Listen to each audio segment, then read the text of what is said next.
the button. Hit the button. Hey, hey, hit the button. We live. Hey, Reese. Hey, Brianna. We live. I'm so sick of you. Oh, already. Oh my And god. I My sent you. hair is so big. I can't fit in Your this head is frame. very big. I feel like it's getting bigger every day. Like I feel That's like. how I feel as well. And I like it. I like it. My Yeah, mama's 'cause I gonna know be you like, like. your I hair know is you too like big. big hair, girl. I know you like big hair. Um.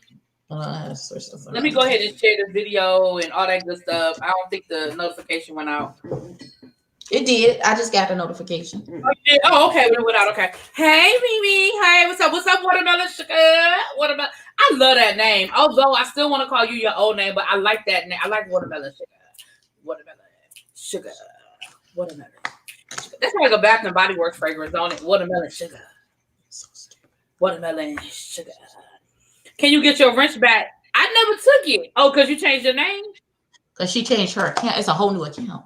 Oh, it's a whole new account. Okay, yes, baby. You know you can get your wrench back. Hold on, boo. Let me get to my phone. Okay, so I don't know where that the little one is, He at the but checkout line at the Publix. I'm about to call him right now. His cousin was getting a sub. He was getting some crab legs. It He was a whole probably thing. flirting. Is what he's doing. He's somewhere flirting.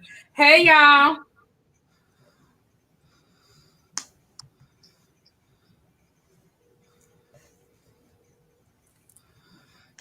I'm not gonna put him on speakerphone because he might answer. He'll answer saying some stupid shit. He ain't answering the phone. You know why I'm calling. Cause Hey, he, cause his, cause he's still at the Publix. he's That's talking to why. me to an automatic voice messaging system, little hooker. All right, let me give you your Not, wrench back. not little hooker. He a Not little little hooker. hooker, God. Not a little hooker, Jesus. Fix it, God. As only you know how. Oh, my Lord. Oh, my stars and body. Oh, God. Do it as only you know how. Mm-mm-mm.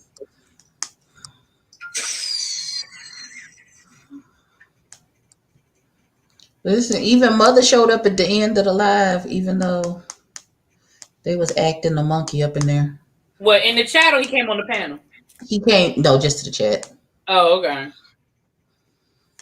All right, let me go. Okay. See, that's how easily I get distracted. I hit the wrong app, and then my app was doing something totally different. Chat. Anyway. Jazz, Okay. come on. I love my new scripper name. Ladies and gentlemen, coming to the stage, Watermelon You ready for Peak Sugar. Valley, honey? Down in the Down valley to where the the valley where girls the get girls get naked. naked. If you got bands and you know she gon' shake it. One, two, three, go. Checker. 3, 4, checker. Niggas grind hard, but you gotta grind hard up. Okay. See, I Yeah, still you ain't made doing it too to my much. chat. Hold on, let me get to this chat so I can give my baby her wrench. Can I do it from You're a here? mean one, Mister. Not from StreamYard. You have to do it from. You got to do it from You Facebook. can go on the phone. Facebook. Yeah, you can do it on your phone. Yeah. Okay, all right. Let me get my baby her We cracked you up. Okay. I'm glad we could. Listen. Hey Danny, hey boo. So yeah, okay. So say type something in the chat. Watermelon sugar. You should be good now. Hold on. I'm looking outside my window for the Uber I Eats got person. Mercedes moves, mama. I don't know. I ain't got Mercedes. Hell, I barely got auto moves. Friends. I'm just saying. Okay, my Uber Eats man is a little. He a little too. You doing too much. He talk about something. I've arrived. He's like, wait a minute. I was here last Friday. I feel judgment. I feel judged. I feel judged. Wait till he gets to this door. I'm gonna be like, I feel judged. What's happening? My hair is completely different, but I'm gonna be Let me like, find out you got the same Uber Eats man though. And he was like, but I know this place. but you know I tip, so bring my stuff. Don't play with me. Don't play with me, sir. Oh, because I ordered Chinese food from the same place last Friday when we was on live. That's right. You did order from Chinese. That's right. You did. Where are you, sir? Where's El Teddy? At Toyat grocery store.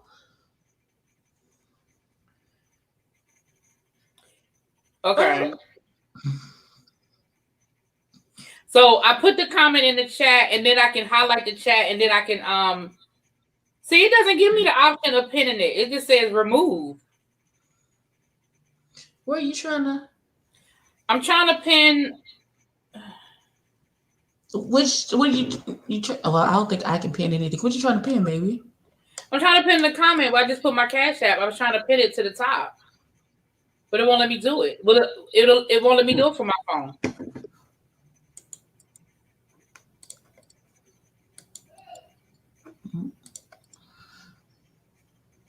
Hey everybody, we're gonna get started in a second. I'm sorry, we're trying to get ourselves together. So you can do it from your phone. El Teddy did it from his phone. Listen, I don't know. I'm kind of I don't know. It's not letting me do it because I tried it another time. It wouldn't because I saw El Teddy had pinned the comment before, and I was like, oh, I want to do that, but it won't let me pin it.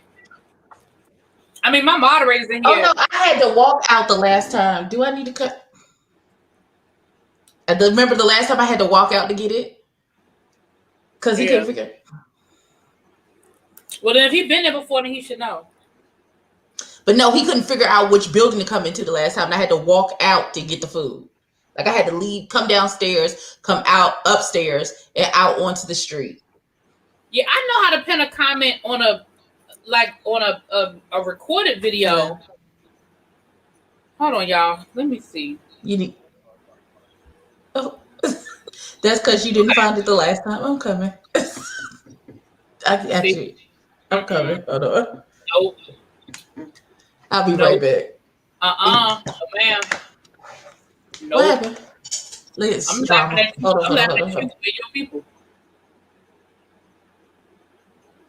All right, y'all. Give me a second. Let me try to do it like this. Although I don't know if that's going to work either. But let me try to do it like this. I'm going to do it like this. Do it like this. Let's see if it'll let me do it. Nope. I'll be right back. Oh, man. Nope. I'm laughing at you and your people. Yeah, it's not letting me do it. I don't know how. I don't know. Maybe my thing is just tripping. Because it will not let me pin this comment. Okay, I was just trying to see if I could do it, y'all. Okay, Pretty Glow Studies. Going back to class, babes. Thank you for stopping by and saying hi. I don't know. YouTube was tripping yesterday with the lives. Because, my live was tripping. And then Brianna's live last night, I was on her live, and her live was tripping. You said my screen keeps flashing? I don't know. Because it's not doing it on my side. I don't see anything. I mean, mine looks fine from here. I don't know. YouTube is tripping, though, because YouTube, I told you yesterday, YouTube wouldn't even let me go live.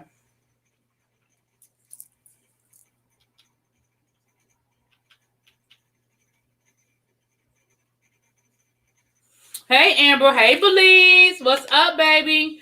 We gonna wait till Abby get back with her food, but we gonna start without El Teddy. I don't know where he is, and he not answering his phone. And I sent Jada the link too, so Jada wanted to come by. He got the link, but Jada, he might be somewhere posting up some thirst traps, child. Yours is flashing too. Oh, here he come. If you got crab legs, I'm not bringing you on. You sitting over there with crab legs? You have crab legs? Is that what you're saying? You have crab legs? I'm not bringing you on if you have crab legs. Do you have crab legs? Do you see me with crab legs? That don't mean you don't have crab legs, El Negro. That was just a very simple question. That's not the point. That's not my question. Was do you? We will, Markell. We're about to get to it in a minute. As soon as we get all the people together, I ate my dinner during intermission. Okay. Shawana said, "Congrats, Markell." I don't know if you saw her comment. I haven't seen the super trailer yet. We haven't looked at it yet. We were waiting for you. Okay. I called you and you sent me some voicemail, and I'm not. I didn't send you the voicemail. I didn't get no call from you. El Teddy, how do I pin my Yes, you did because I called you. I did not see it. If you did, I wouldn't lie to you. I did not see. I see it now that you called me, but I did not see it. I apologize. Oh, okay. I thought you sent me the voicemail because you no, I didn't see it. I said he's still over to that damn public. That's it, Tawana. El Negro 27. That's his new name. El Negro 27. Why I gotta be a Negro? What? Right. Okay, I would just like to say shout out to me who got hit on by the Uber driver. And he asked me for my number.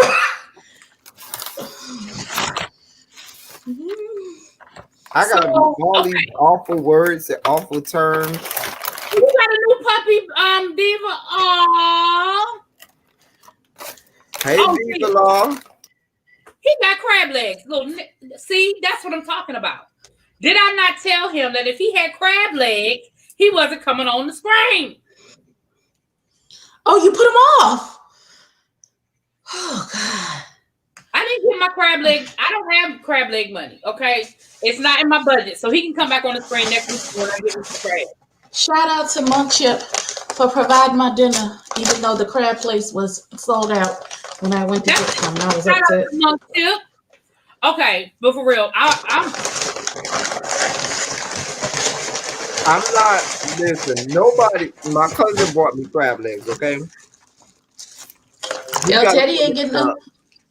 Okay, Jada, where are you? Because Jada shared my video, but Jada, I sent you the link if you wanted to come up here with us. My cousin brought me crab legs. And he got a public stuff.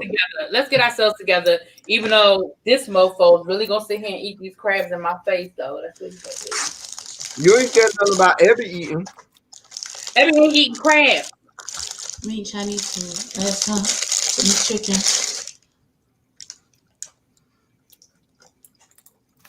You mad with me? I apologize.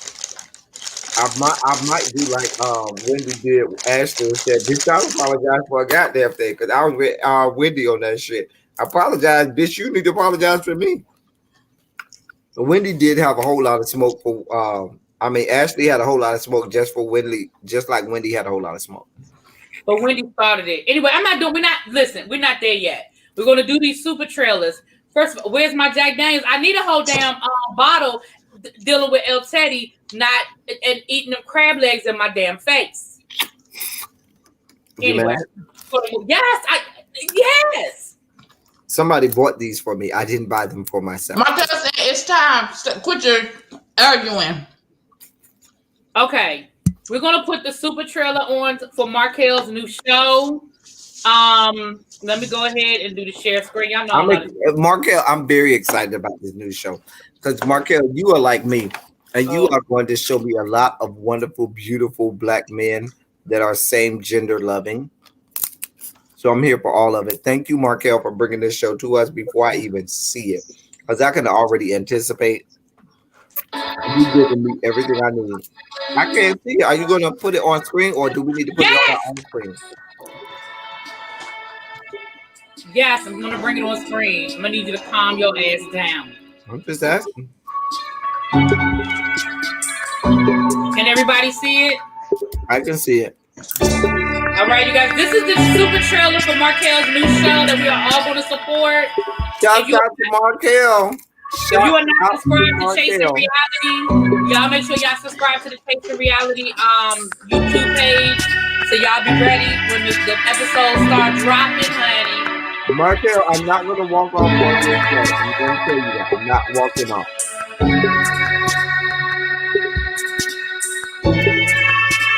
Not unless you have delicious on it. They'll say, you got to show me how to pin a comment because I tried to do it and it didn't work. No, you have to do it from go on your phone and go on YouTube.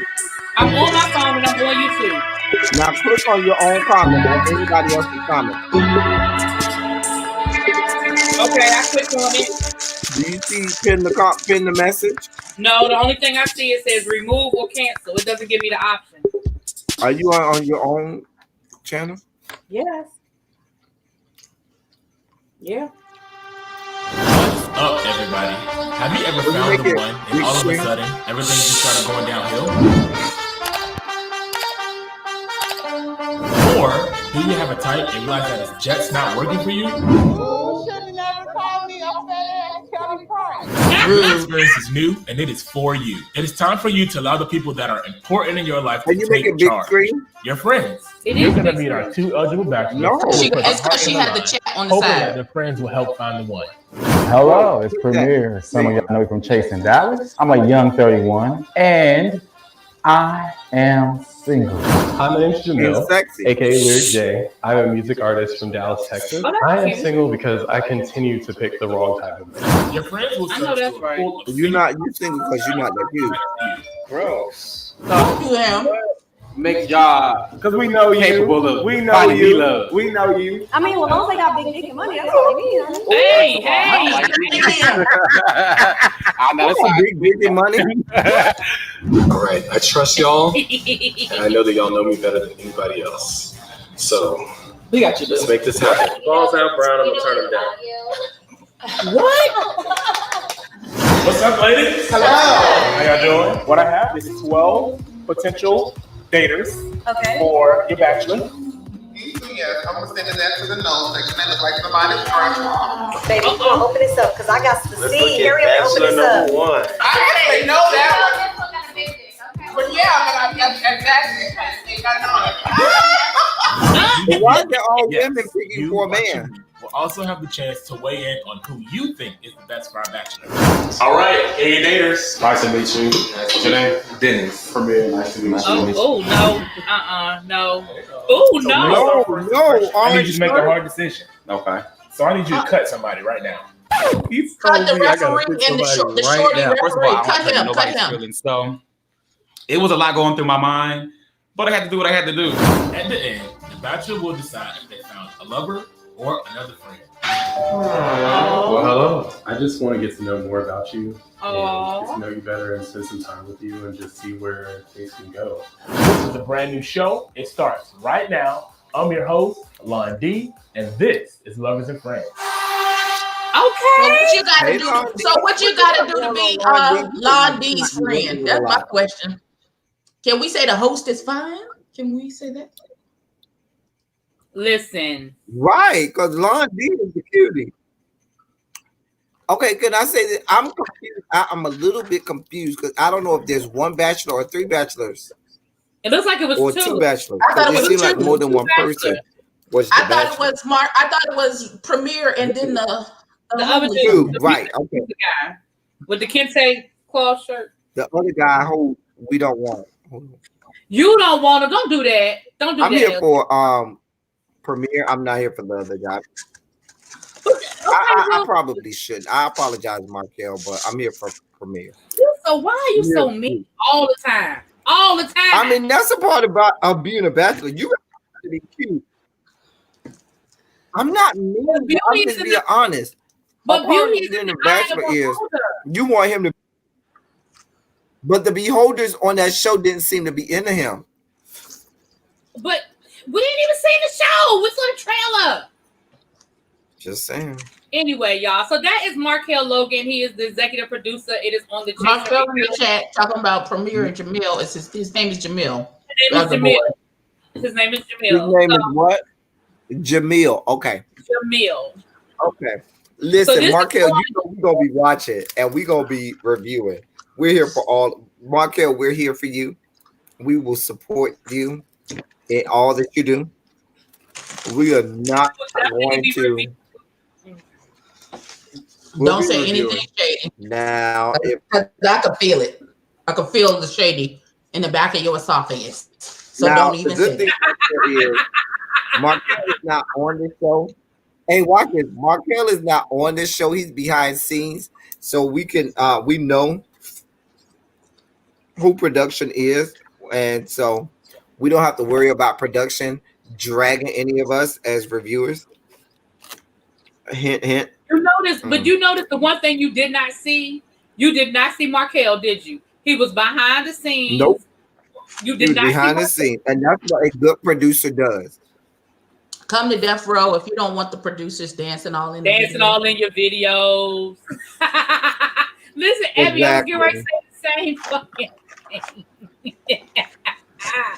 So listen, you guys, I like it. I like the concept. It looks like I do. It's it's a dating show, and we've seen dating shows, but I like this concept. I'll be honest with you guys. If we were like in Dallas, I would nominate, even though El Teddy, I would nominate El Teddy because I think that's fun. I would love to set El Teddy up on some dates. No, because El Teddy gonna turn it into Prince Charming, where he's sleeping with half the people. Well, but that's a part of any dating show. I think that's a part. No, it's not. No, it's not. It's not. It's not. Really not. No. Mark, they didn't sleep with each other on this show. Nobody filleted another person or nobody. Right, Miss Honey. No, El Teddy needs to choke on the mustard because he got crabs without me. So no, he needs to choke on the mustard. Nobody. Miss Honey, you can come on. We're gonna talk about Lovecraft and P Valley in a little while. You want to come on? I was gonna send you an email, but this was sort of impromptu. We just decided to do this earlier today, so I didn't have no notice. But if you want to come on, if you camera ready, I'll shoot you the link. Because we're gonna talk about Lovecraft and P Valley in a little bit. We're gonna look at another. We're gonna look at another super trailer, and then we're gonna transition. Come on, transition. I was just about to ask you, did the other trailer drop? Because I didn't know. I think it did. I mean, I can't say for certain, but I'm pretty sure it did. So, Markell, what is the first episode? I'm only here for Markell's premiere. I watched the other one, and I'll give it my critique. But I'm here for Markell. Now, Markell, you had me stressing everybody out to take care of a project for you, and I ain't see it. Uh-oh. You were stressing me out and stressing everybody else out. I'm just saying, that's all I'm saying. Markell, you don't even understand how we've been vaccines windmilling for you. Markell, we have been backstage, off camera, windmilling for you like nobody's business. You don't even know. You don't even understand. Abby, don't you think that would be fun if we lived in Dallas to set El Teddy up on some dates? I think that would be hilarious. I would love for y'all to set me up on a date. I would love. Abby, look at the face Abby makes it. I don't think she's feeling it. I don't think Abby's feeling it. I would be here for it. Okay, cool, Miss Honey. I'm seeing the link on my channel. I would do it. Listen, if y'all set me up, we could do it virtually. It's not for the trailer. Thank you very much. Love you. Love you. Now I know you got me. Listen, I'm playing with you. You know I know. I know you got me. I got you. You know what? That would be cool. We could do. You could do it virtually. But the problem is, El Teddy, you don't really want to date nobody in Atlanta. We don't really want you to date. We're gonna have to wait for you to move. We're gonna have to wait for you to move. Wait a minute. I'm not saying that I won't. I'm going to say that categorically.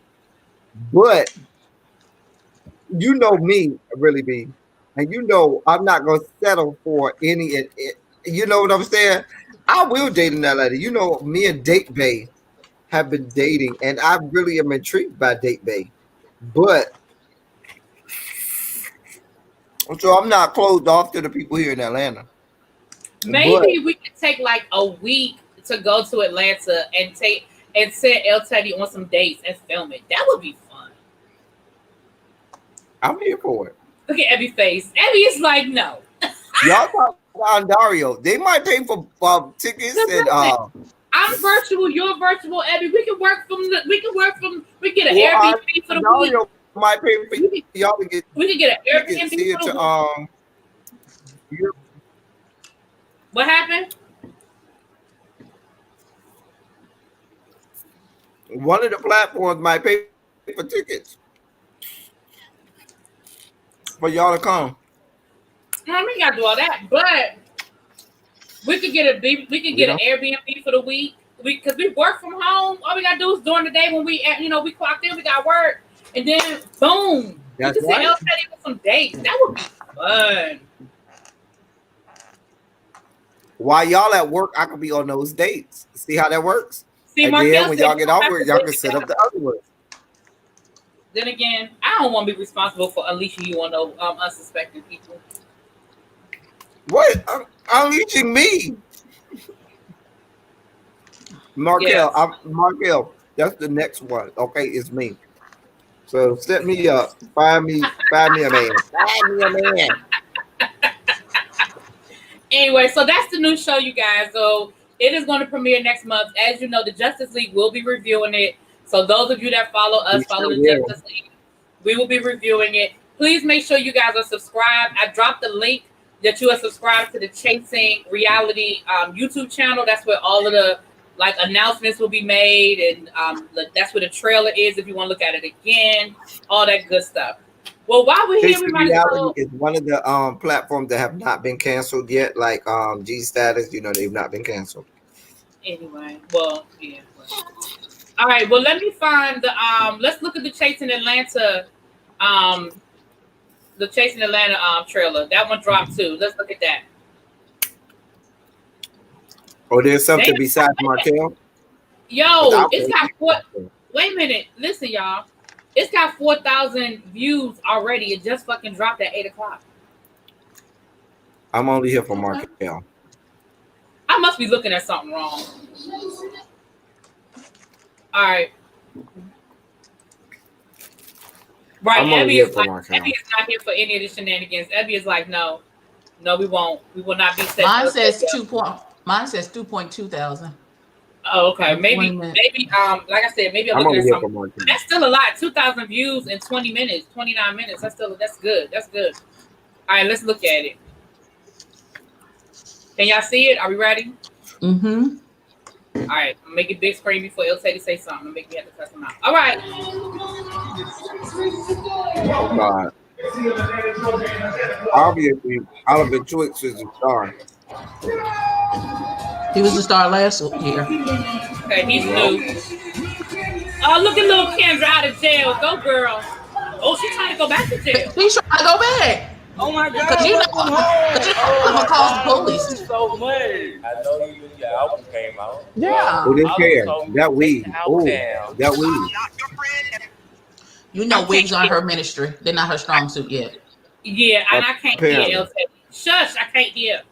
No, you knew your album came out. Yeah. Oliver told me to take the album down. I'm not your friend, and I'm not trying to do nothing to help you. Take me off the song, and everybody's going to worry about coming out next week.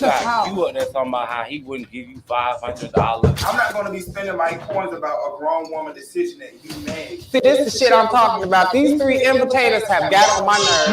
What? I'm just over fucking look. These three what? What word was that? Is that the same Quentin who's in LA now? Wait a minute. Yeah, but wait a minute. What did she Teddy? You're the English teacher. What she just See, this is shit I'm talking about. These three imitators have got on my nerves. What word is that, Teddy? I want you to I'm just over fucking look. And it's wartime.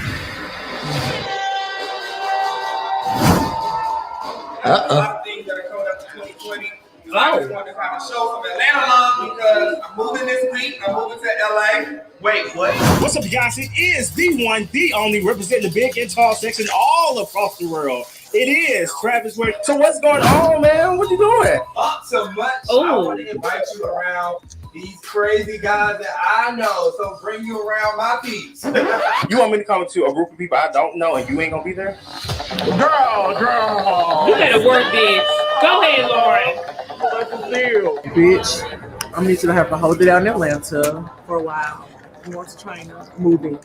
What are you doing in China? I want to be alone. I'm tired of having people around me. I'm tired of taking care of everybody. I'm tired of buying friendships, love, and all this other shit. I just need to be the one alone. I've been in a relationship for 7 long years. I absolutely love my boyfriend. Nope. I want to just get to Birmingham and hopefully just mend some broken ends. What but decisions were made in the past, and when you were 17, homeboy had to raise himself, and you know that. I just called him. Just break it up. So it bothers you. See your mama for my family. It does. It does. Tiesto Kendra, what's going? It's all I got these 2 contracts right here. Yeah. Hold on, wait a minute. I gotta give a speech for this bitch. Right around here jumping in rentals and shit, acting like you that boss bitch. We know who you are. Throw that shit in the motherfucking fire. The contract is over. It's over. And Olivia Twist is unprofessional, nobody's friend, not loyal, don't know what being real is. I'm gonna go ahead and throw your ass in the fireplace. And if it's a problem, bitch, come see me. I just feel like my Throwing this contract in the fire does not make it invalid. Okay. You know, now. Put me on, man, it's going down. Wake up next, that's the word in town. There are copies of the contract somewhere else. Now I'ma watch it drip. Oh. I almost lost my mother last week. I almost lost my mother, and that shit scared the fuck out of me, King. Like, I swear to God. So my mindset really changed here. I really stopped giving a fuck about anybody else. People want you to kiss their ass around here. I'm not about that. I'm not here for that. I'm not here to be America's ex-top best friend. Like, I'm here to really put my name, you know, somewhere in Atlanta, and I've been doing that. Now, Mr. Q, what's good? You've been gone for a minute. So, how are you? Because I know you ain't been around the group in a minute. Yeah. So, what's going on? Because last time me and you talked, I know you told me about some things between you and Oliver.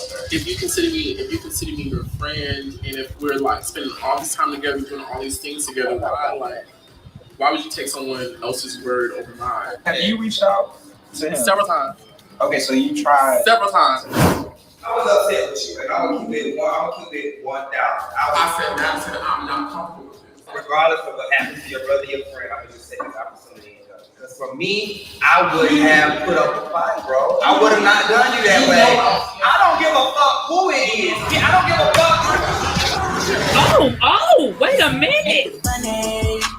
I ain't acting funny, no. I ain't acting funny, no. I ain't acting funny, no. I'm just trying to be in a happy and peaceful place.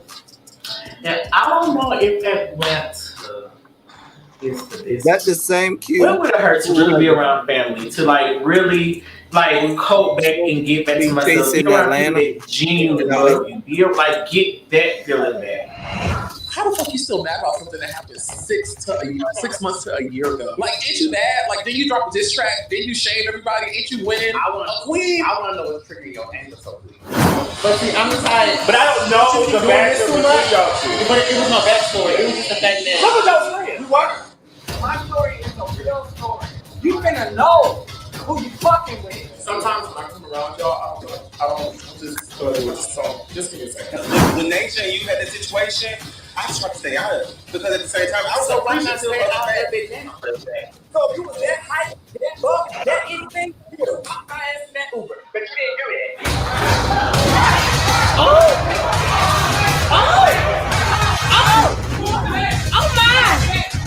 Oh my!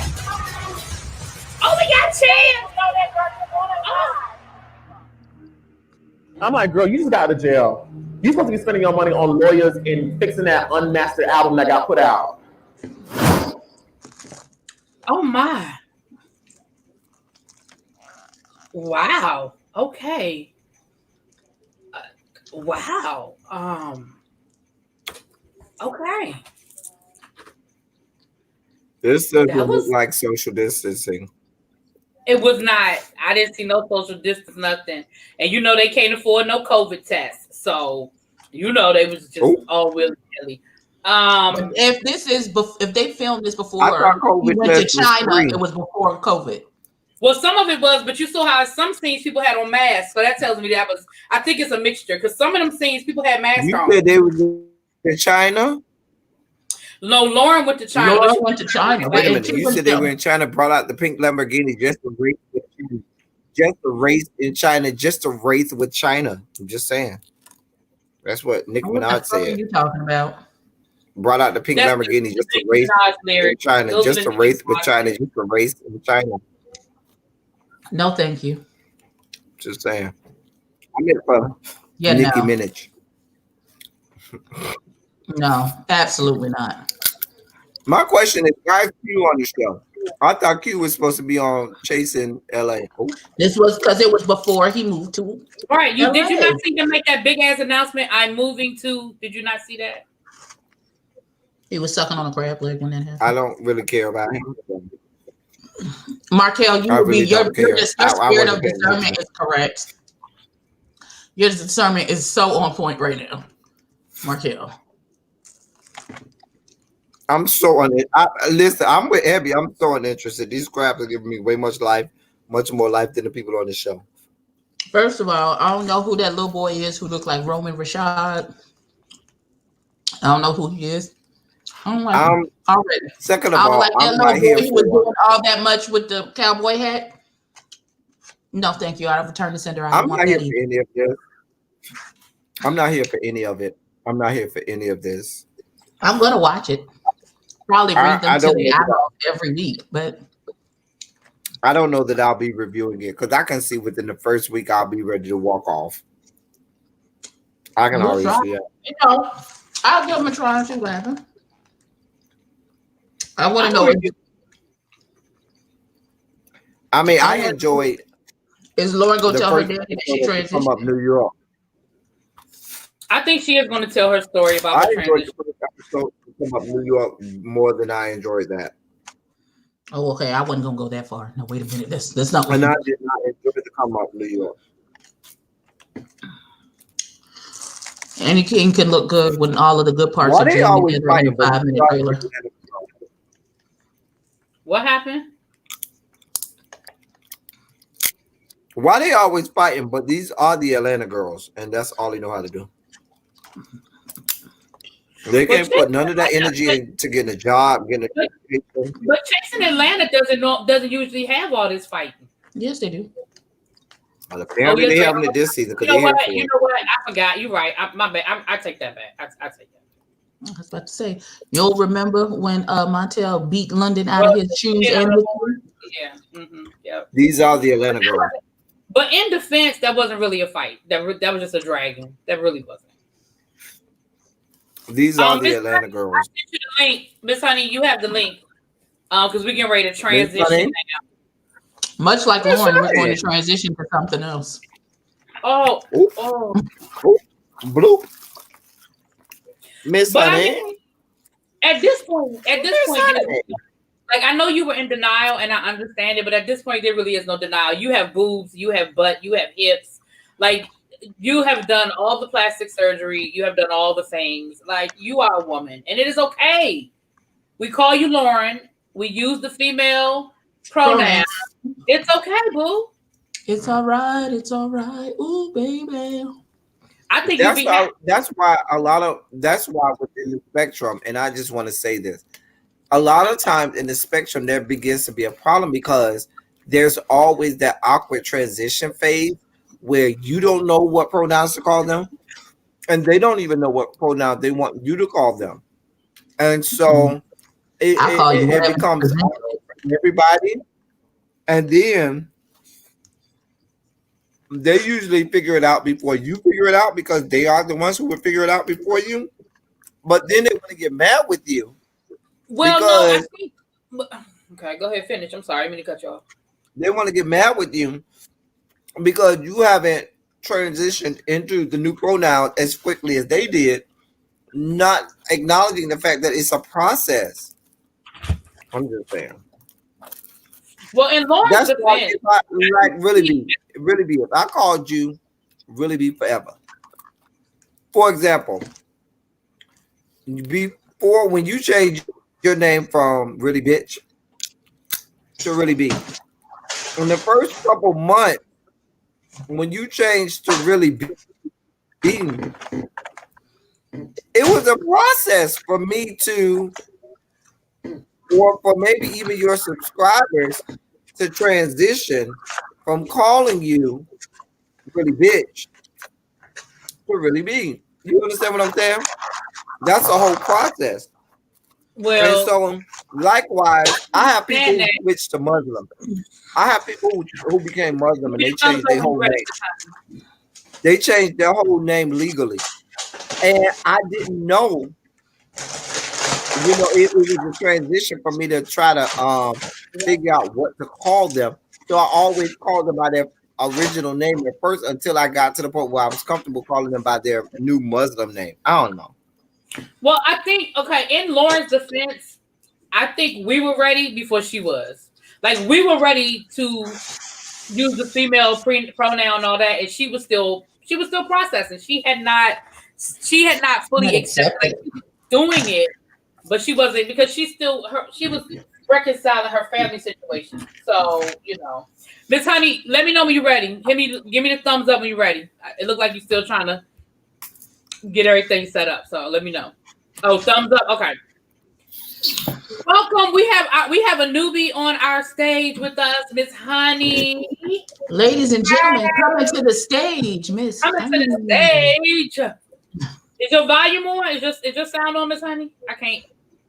You have yourself muted. Oh, there you go. Okay, so I hear a lot of different conversation. Okay, can you hear me? You still hear a lot of conversations? I can hear you, but it's like some background conversation or something. Make sure you close all your other windows, because you might still have your other window open. I did. Thank you, honey. I appreciate it. No problem. So for everybody in the chat, if you guys are not familiar, this is Miss Honey, and we're going to put her link in. You guys go ahead and subscribe. She reviews a lot of the same shows, and she gives you a little bit of thespianisms with it. Hey, Miss Honey. She gives us some acting skills. So I'm sorry, Miss Honey, I'm rude. Miss Honey, please meet Miss Abby Reviews. Hello. And I have a small crush on you, just a little one, like the same crush I have on Jill Scott, but I will take that. Oh, wow. Yeah, I watch your Get Ready with Me's, but I'm really busy at that time, so I just listen. You talk very softly, so I have all my volumes up high. I don't want to miss anything. I love how passive aggressive you are.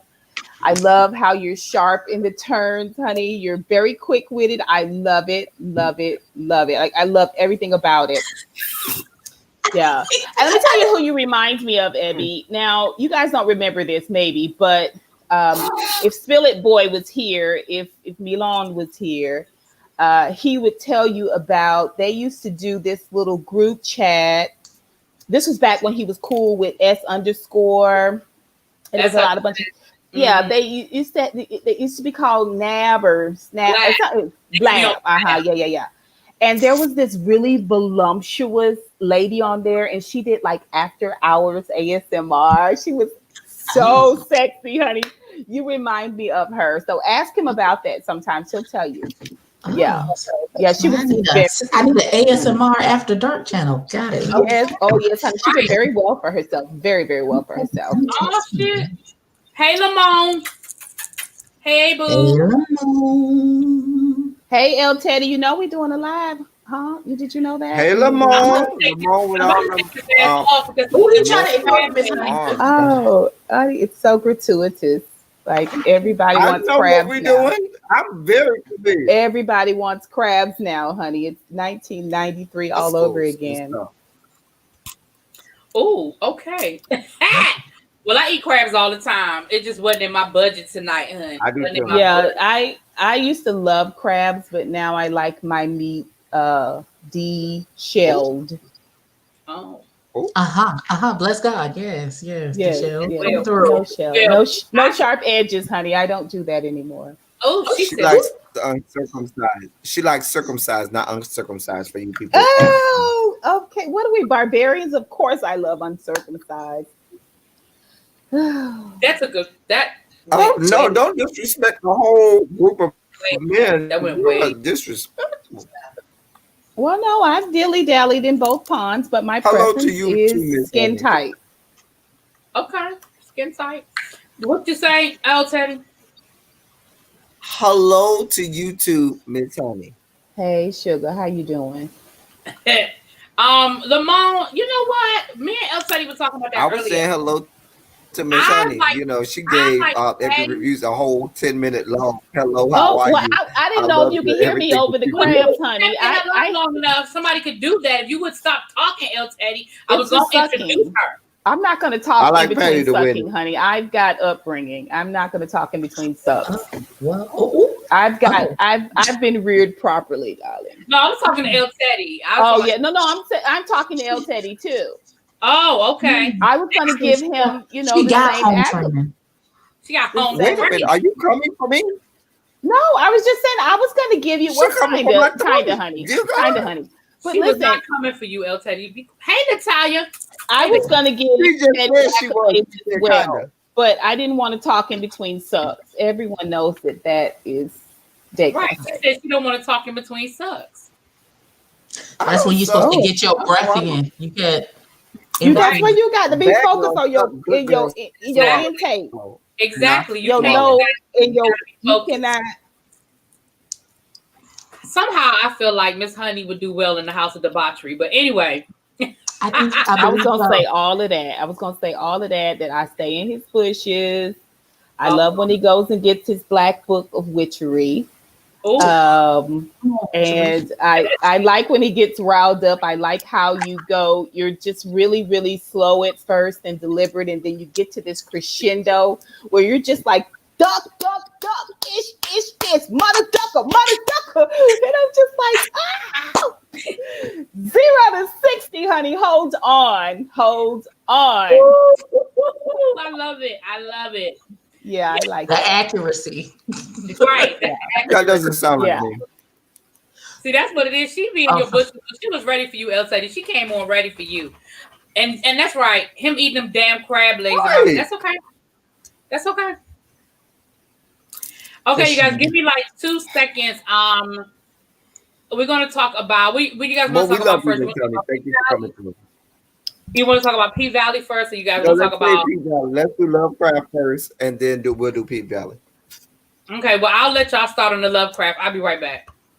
Okay, so did you feel it was more Indiana Jones or Goonies this last episode?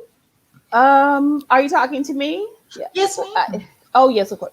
So I did think it was way more Indiana Jones, just the colors, the way the scenes were shot, all of that. When she swam through that water, that was very Indiana Jones, very Indiana Jones. When they got to the wall and he had to stick his arm in, you take the dead arm out first and stick his arm in and turn it. That was super Indiana Jones. All that we're missing was that big rolling ball, you know, because we had really good. The switch out, and then everything started to happen. When Indiana Jones switched the thing for the thing, and it was okay for a second, and then all hell broke loose. Right, it's like run. So let me. I haven't been on you guys' other previous conversations about it. Like I was telling Really B, I'm super thirsty for conversation. You hear a lot of commentary, but they don't let you engage. Right. And so I just wanted someone to talk to about this because I don't think that Letty is alive. I think everyone that was initially in everything that happened in episode 2, I think they are forever changed. To a degree, Tick, yes, but with the exception of Tick, because Tick was the only one that wasn't affected by the memory change, the forgetting and all that other stuff. And when you saw everything that Tick went through, you could tell that he truly is of their bloodline, right? But remember in episode 3, at the end, when the reporter was like, "Can I take your picture?" I was like, "I bet you dollars the donuts, Letty's picture does not come through. Letty is not, I don't think Letty is like fully alive. And I think something happened to Montrose too. But I just wanted to put that out there in the atmosphere. I agree. And I think maybe the Dracula reference with that book was like giving you, like, she may not be like a vampire, but I think they're trying to allude to something with Letty. Yeah. With her having died and come back. Say that she's not alive. Only because everybody else can see her. Well, no, she could be a specter. They had the specters come to their rooms. So she could be a form of a specter, and she might not be dead. Like she might be in some weird in between place. You know what I'm saying? She might be able to walk amongst the living. Everybody, I'm not saying that she hasn't been forever changed, because I definitely think that she has. When she died, but I do think that she's alive because of the fact that everybody can see her, interact with her, and do all of that. Even the boarders and her sister. Um, the most beautiful part about Love Tree is, and I think this is a part that a lot of people don't seem to realize or buy into, is there's only one real monster in Lovecraft Country. The only one real horror and monster is It's the white people racism. Yeah. and their white supremacy. And they are able to outlive, outlast, and get past every single monster, every single thing that comes in front of them, except for racism and white people. And I think that is the underlying, the whole horror of it all. The real horror story is, in my estimation, and this is me being big picture guy, the racism of it all. It has nothing to do.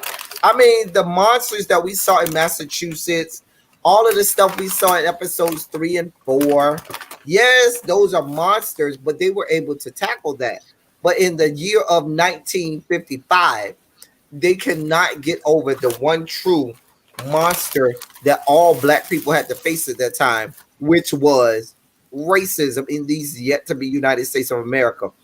I also, hey Foy Bay, I also am so curious as to how the whole Emmett Till Bobo thing.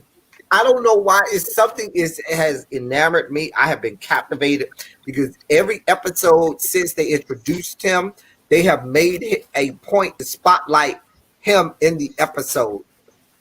And I just want to see how they're going to process. When the mama said, "Tell your mama I need to talk to her." Go ahead, Really B. I'm sorry. No, I mean, you said it like it's been 20 episodes. They introduced them, and then the last episode. But I do agree, because they did make it a point for us to see him again and for her to have that conversation. So I for some reason they keep bringing that up. Well, it was the anniversary, right? The airing was the anniversary, wasn't it? Yeah, the airing was the anniversary. Right. But they made sure the original airing was they're more crabs. They're more 2 days after the anniversary. But they still are bringing him up. So I don't know. Maybe I'm looking at you. Okay, so listen. I definitely get your point, and I'm here for the deepness. What girl doesn't like deepness? But what I'm saying is, I really think that the turns and the twists of this show are right before our eyes, and we're missing them a lot of times. Like, I think that William sleeping with Ruby, first of all, he was getting into the house. She let him into the house, and right. and you know, and the whole thing where people are saying that Ruby is Christina. William is Christina. William is Christina. Everybody's saying that William. It's possible because we've never seen them really in one place at one time, and they both have that Nordic, blondish, type of, I think it's the same person. Yeah, VC Andrews look. I mean, it's not beyond her. You see how she mollycoddled that damn worm when she got it out of that cow. I was like, what's wrong with her? That was just ooh. Yeah, she was like, no, it's my first time. And she was nuzzling it like it was a bona fide newborn. I was like, girl, get your mind right. Yeah. But I just think that I think that Ruby letting William in, not just to the home, but letting William into her body, I think we're going to see a different Ruby going forward. There basically, and I guess this is to your point, El Teddy, they're coming in and one by one kind of infiltrating and consuming them. So I'm just wondering what's going to go on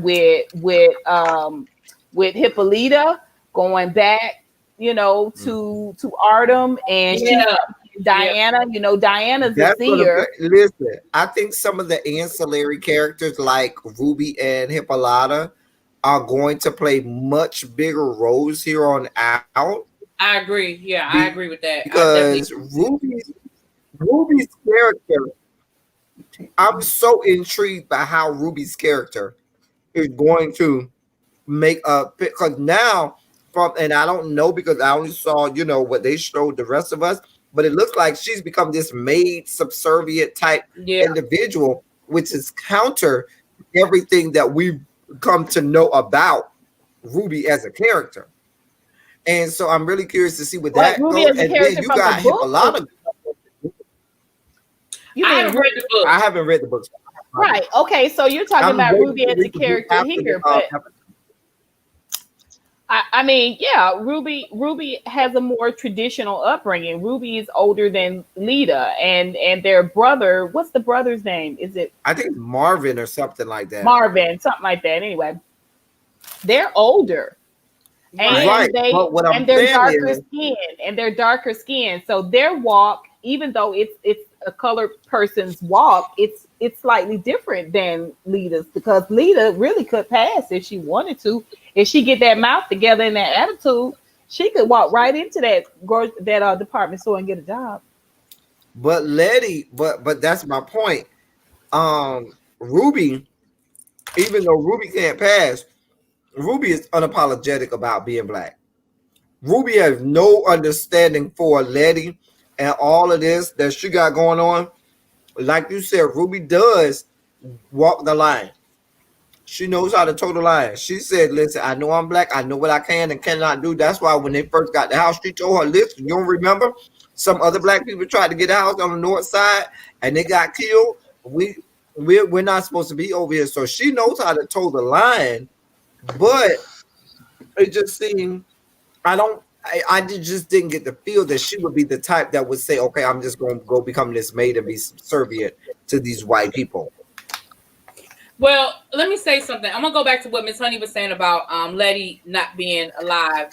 There is something there. I agree with you there. There is something there that when they brought her back to life, there's something that is missing. She didn't fully, I don't know the right terms to use, but she's not fully back.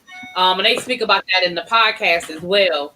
And so I definitely agree with you on that. And I think that's going to come into play as far as maybe her fearlessness, which she already sort of was fearless, but I don't know. It's going to definitely come into play. I also agree that the secondary characters are going to start to become a lot more prominent as the stories go on. I also agree something happened with Montrose. I think whatever George told Montrose, he knows, and that's why he's trying to stop them from getting there. He knows what's at the end of the rainbow, and he don't want them to get there. Now, what it is, I don't know, but he knows. And so he's kind of walking that line between stopping them from getting themselves killed, but not letting them get to whatever is at the other side. It's like, I also think Montrose, what the guy said about Montrose is true, and Montrose doesn't want them to get down to who he really is as well. He could be hiding that as well. But I don't think Bro would just throw that out there if there wasn't some element of truth. I think Montrose is possessed. I think Montrose possessed. And the reason I say that is because the way he was tearing those books up, he was reading them feverishly, and then he set them on fire. It did come across like he was saving them from something. But at the same time, Montrose was there a long time before they got there. Right? So when they turned up there, he had been there for a minute. Mm-hmm. And I just think it's something else going on with him. I think he's the what's the word I'm looking for? Like he's the Trojan horse. Like he's the inside man. Really, it looks like to me, he looks more like the inside man. I mean, they would not have gotten to the lady had it not been for Montrose. He definitely has more information than what he's letting on. Like he's giving them those breadcrumbs, and he's accidentally giving them breadcrumbs because he don't mean to give them as much as he ends up giving them, to be honest. So it's like he accidentally is giving them more information. Some stuff he means to tell them, and there's other things he don't want them to know. So yeah, and now this week's episode, I guess I'm going to like this week's episode because I seem to go back and I seem to 1 week I love it, the next week not so much. 1 week I love it. So last week's episode was for me. So this week must gonna be like, yeah, this is the shit. So yeah. Well, let me say this. Courtney B. Vance's character, George, is slated for 6 episodes. Now, whether he comes back as a ghost or, as a spirit, as a specter, I don't know. But he's slated for 6 episodes. And it's something uneasy with Hippolyta as it pertains to George. Now, Samuel promised to bring George back. And because of that ring, because Christina gave him that ring, which thwarted her dad's plans, because the spell to thwart her dad's plans into getting into Garden of Eden was in that ring. The ring that she gave Tick. Remember when she gave him the ring and she said, it's the little things that changes the trajectory of your life. Okay. And it was out of that ring came that billowing smoke that crawled up his arms, and everything was like the vines and the flowers. Everything was just going beautifully. Like all of this, I think, is because of Christina. Christina, oh yes, is the brainchild of everything. She wanted her dad to die. She wanted her dad to die. Yeah, she wanted that. Yeah, she conjured up all. She knew. She wanted her dad to die, but some of the stuff that she thought she had, George, I think some of what George took with him is some of the, like, she thought she had it all figured out, and I agree. She wanted her dad to die, but I think she thought she had the rest of it figured out. And in his death, something went wrong when they came to town, and like you said, the ring or whatever, something went astray, let him up. I don't think that she thought about, or either maybe she did. Maybe she did think about her if her dad died. George would let me come just back. say, I try to pay attention to the minute details. I have been feverishly, and maybe I'm just looking too far into it. You are. I have been feverishly researching Jerome J. Jackson, because I don't think it was by happenstance that that she bought out the real estate agency, and they made it a point to show us that this real estate agency belonged to someone named Jerome J. Jackson. And I don't know what connection that is or what historical reference that is. I am still trying to search for that. But and maybe I'm, like I said, I could be looking too far into it, but something about it when I watched that episode, something about that Jerome J. Jackson stuck out to me, and she called him JJ. And it just stuck out to me, and I just can't shake it. I'm just like, there's something to that that I agree. I mean, I'm the diva of details, so I get it. That's one of the reasons why I couldn't do a review. Like I did a review for episode 2, but it was 2 hours long. I didn't upload it because I was like, I can't do that. But girl, break it down in the parts. Do a part 1, part 2.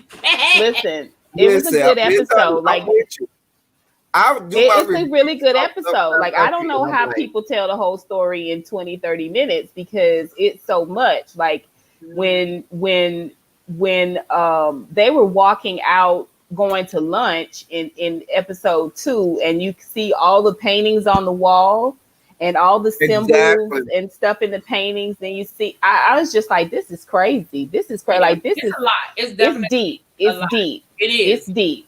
It is. So okay, a couple every minute detail. Yeah, a couple of questions in the chat. So Jonathan, it is implied that Montrose may not be Tick's father. We do not have confirmation, but we do know that George or Montrose, that they need to go on Maury because either one of them could be the father, or maybe an anonymous third donor. We don't know, but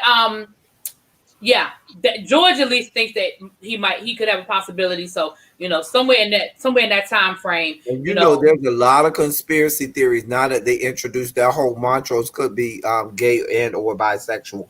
But that was going to be the next question. They implied in this last episode that he was bisexual. So there's that. Again, Montrose has not confirmed it, but that's out there. So yeah. Now, Lil Baby asked a little bit earlier, who's in the police captain's office? Who's in the closet? Remember when Christine went to go see the police captain? Who do y'all think is in that closet, or what's going on in that closet? Somebody said it's the real Montrose, and that Montrose that's with them is not the real Montrose. It might be the real Montrose. That he never got out of that dungeon. Remember how when they first said he was saying he was trapped down in the dungeon? So it's been said that he never got out of the dungeon, and they made a doppelganger to look like. I'm telling you, when you see them all leave lunch and go into this small town, nobody is like black people, colored people. Look at them niggas. Nobody's like that. Everybody was like copacetic. Like everything was a facade. That house, that property, that everything was a facade. You know, and I think it up and moves with them. I think whatever Christina is doing is she's moving it to where they live now in Chicago. That's what I think. What I want to know is Christina said all of them only get the privilege of having one spell. What the fuck is her spell? That family. What the fuck is her spell? Because whatever invulnerability, I think it is. I think it's invulnerability. Her dad was invulnerability. It's the spell for the family. That's her dad. That's the spell. But what I'm saying is, she's able to cast these spells that has nothing to do with invulnerability. Rather, can manipulate other people, what they do, and different things like that. So she has more of a siren spell. But remember, Samuel said when she brought him back to Samuel's lab when he was giving up that little piece of amuse bouche, if you will, small bite of liver. Amuse bouche. I said amuse bouche, El Teddy, amuse bouche. You did. Yes. Okay. Check the dialogue. Listen.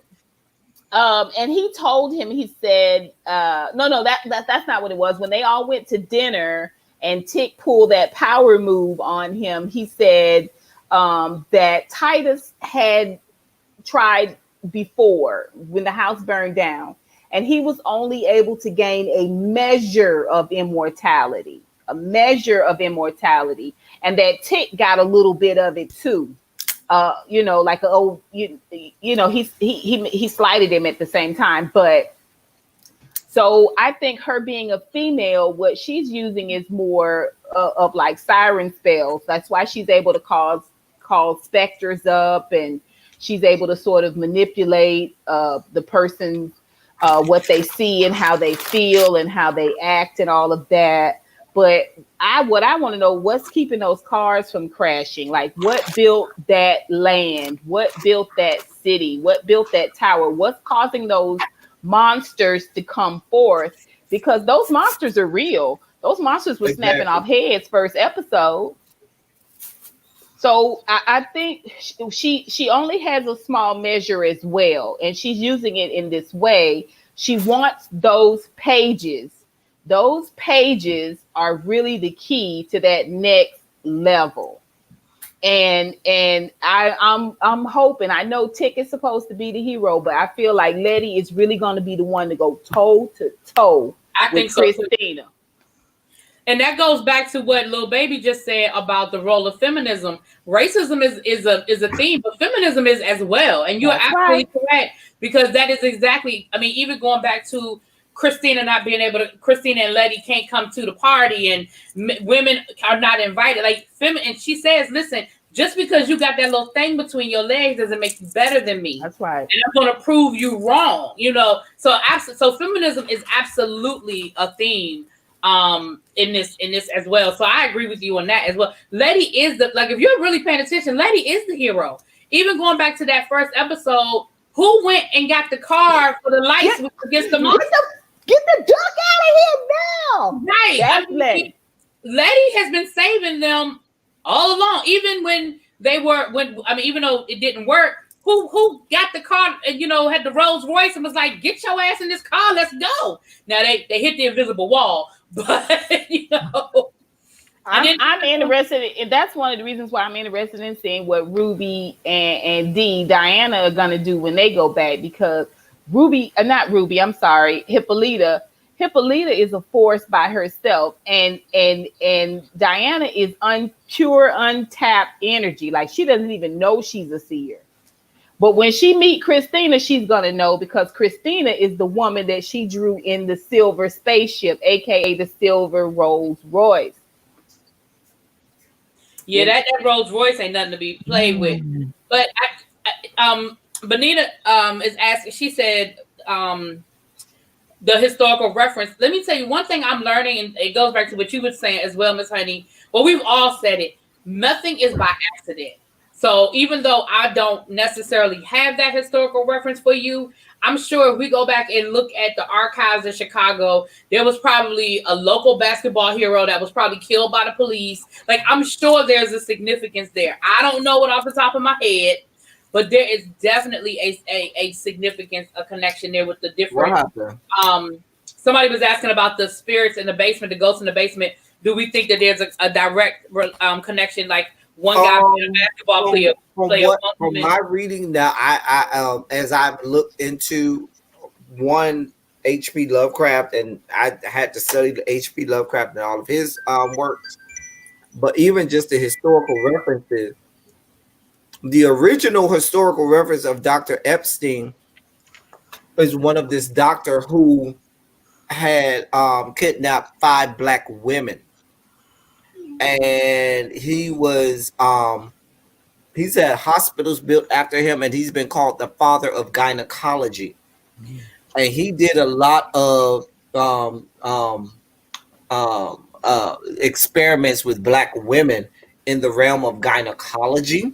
We already had this. We had. This I'm sorry, I missed that part. Well, earlier this week, I had a whole live. I had the author of Dr. Deirdre Cooper Owens, who wrote the book in reference to that doctor. Yes, he experimented on his slaves. And yes, he's called the father of gynecology. Right. Yeah. But that's what I'm saying. But what I'm saying is we're talking about specifically the people in the basement. Yes, the names came from her book. But the fact that one of the guys was a basketball player, what I was saying was we probably could do the research and find maybe a black basketball player who was like a local Chicago. Oh, okay. You see what I'm saying? Like, I don't know the reference, but nothing is by accident. So I have to believe. And even just the point that they made it, the fact that his head was shrunken into a baby's head. Because children had been killed too. Yeah. Children had been killed too. Head, and then once he got healed, you saw it came back to the normal, average, regular size. All of that was not by happenstance. Oh yeah, definitely. If you want to know more information about the doctor, go ahead and J. Marion Sims. Lil Baby put it in there. J. Marion Sims. Thank you. Yes, go ahead and purchase Medical Bondage by Dr. Deirdre Cooper. Her book was one of the books that they used for that episode, and she has all of that information about these horrible men who did these experiments. It was a very, very good interview. Thank you so much. I enjoyed it. She's a good friend of mine, and so it was easy because we have a good banter. So thank you so much. I enjoyed it. I enjoyed having her on, and I hope people can get something out of it. But yeah, so I know so y'all are like Lovecraft Country stands, okay, and I accept that. I am a fan. I would not call it a stan. But what I was going to say about the whole Montrose thing in the closet, that's very a la Harry Potter, with Professor, what's the one, Abby, the one with the eye? Moody. Mad Eye Moody. When the whole episode they thought they had, but it was really not the real Mad Eye. The real Mad Eye was in the trick trunk. And as soon as you said that, that made me think that. I said, you know what? I could see that. I could see that being a real Montrose in the closet. I could definitely see that. Mm-hmm. The only reason I kind of a little bit am on the fence about it not being the real Montrose is because in this last episode, he had these moments where he was really trying to connect with Tick the way George wanted him to. And but that doesn't seem like Montrose's MO, which makes me think that it's not Montrose. Well, but George, I mean, this was George's dying wish, though. George's dying wish that he would get the love back that he had as a child, and show it to Ted. So I mean, it's different. It's not like he just said it over coffee. I mean, and remember, I'm sorry, I didn't mean to cut you off. No, go ahead. And remember that if he is, again, I know I'm using my Harry Potter reference, but if he is imitating Montrose, it was the fake Montrose that had that conversation with George. So of course he's trying to stay in character.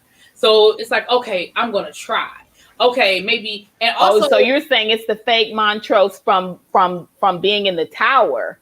Yeah, like the person I'm saying, the real Montrose never got out of the tower. Right, the person that came out the ground wasn't the real Montrose. That's okay. Because that was very convenient as well. That he got out of the ground. Watching them the whole time. They knew they had escaped. They knew they had made it into the dungeon because they were waiting for them at the bridge. And that, to me, that confused me. When Montrose came out the ground and they were waiting for him above ground, but before that, we saw them digging in the wall as if they were trying to go and free him. But that was a reference to the Count of Monte Cristo, because the Count of Monte Cristo, so was Shawshank Redemption, that movie where he escaped through the wall. Mm-hmm. It's an homage to that. It's about tunneling out. But I do get your point. But even with the Count of Monte Cristo, my point is, I still didn't, to me, the timeline didn't fit for me. For them to be at one point digging for him. And they didn't stop for him. They just moved the stone and saw where he had. They moved the stone, but I thought, if I'm not, man, I could be wrong. I thought when they moved the stone, they started, I don't see them saying, well, let me move the stone, and then saying, well, let me just go up here and look for him.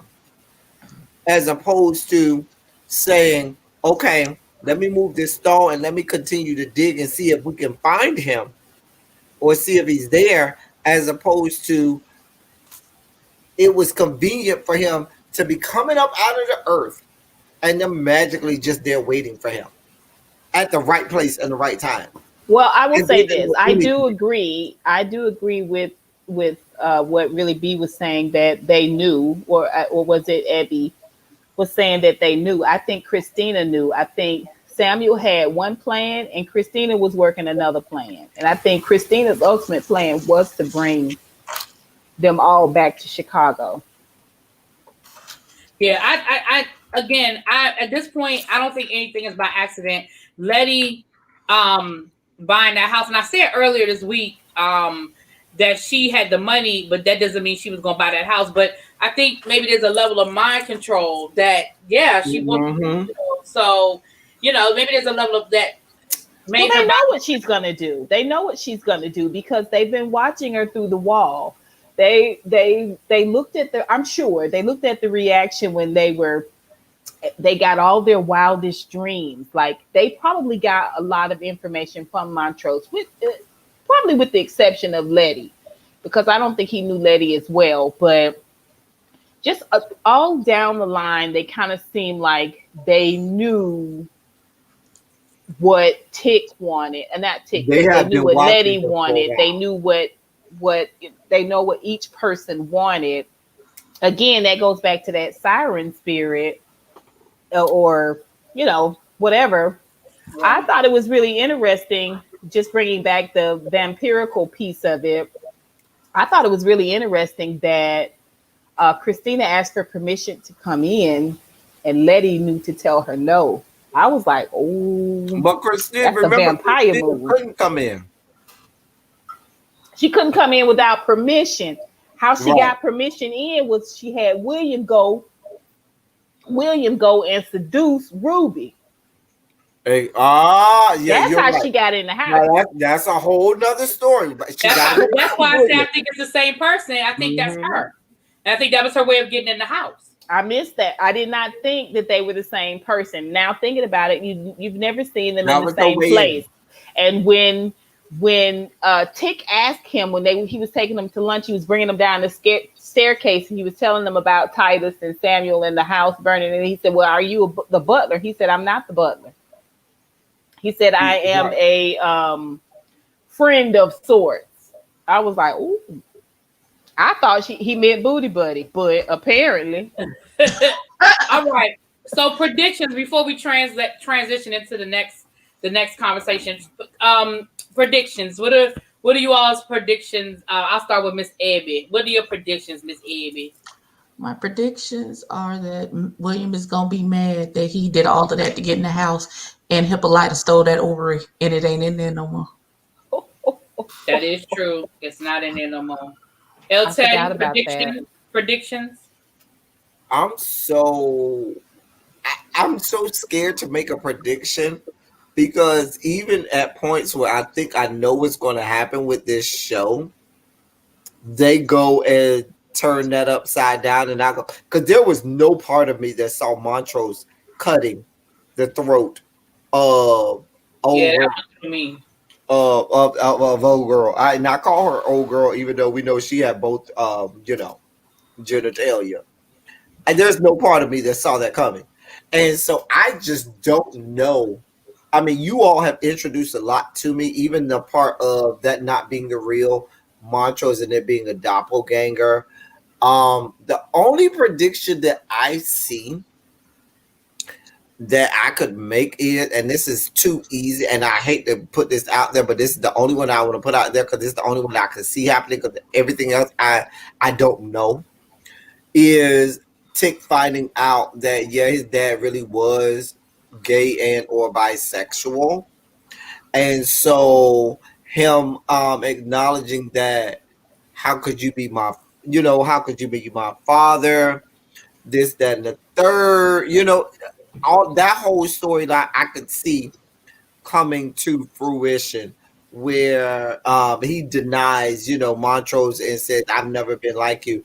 And Montrose having to let him know that George is could possibly be his. And I really don't think either George or Montrose know. Because I do think Montrose did have sex with Dora. And I think Dora also had sex with George in and around the same time. I think they truly don't know. I think that will always be a mystery to us. I'm sorry. Little baby said we need to get a March Madness bracket and just map it out. Right. Any predictions, Miss Honey, before we move on to we transition? Someone mentioned earlier, I thought Letty could be pregnant. It's quite possible. We won't know until the end of the season. She's got so much butt to kick between now and the end of the season. I thought about that in this episode. For some reason, that came to me this episode. So yeah. From Tick. And that is the only person she's had sex with. I would let Tick impregnate me too. I'm not mad at him. He could get it. He could definitely get it every day of the week, twice on Sunday. Yeah, for sure. Him in that mustard shirt. I was like, oh, that mustard shirt is not tight, but every muscle of his body. Like, I was like, it's not tight, but it's tight. Like, anyway. And he gives me donkey dick too. Which I really thought that they slighted that hermaphrodite. Like every time you see a hermaphrodite, why is the penis so puny? I don't understand that. Like I know that there was some large penis hermaphrodite. I don't like it. I don't like it. They give them that, that for you right now, Miss Honey. They give them that, that Michelangelo. I don't like that. Like give them a schlong. Give them a schlong. Have officially died. 9:25 p.m. Wow. Oh my God. Weird. But I do think Letty could possibly be pregnant. I think Letty is ultimately the hero. I do believe Montrose's character is gay, and if he is not possessed, that lady? He may have killed that lady because he had to. He may have killed that woman because he doesn't want his secret to be revealed. That's what was going to come out. Yeah. Now, because Michael K. Williams has played a gay character before. He does a beautiful job on Happen Leonard, which is on Netflix.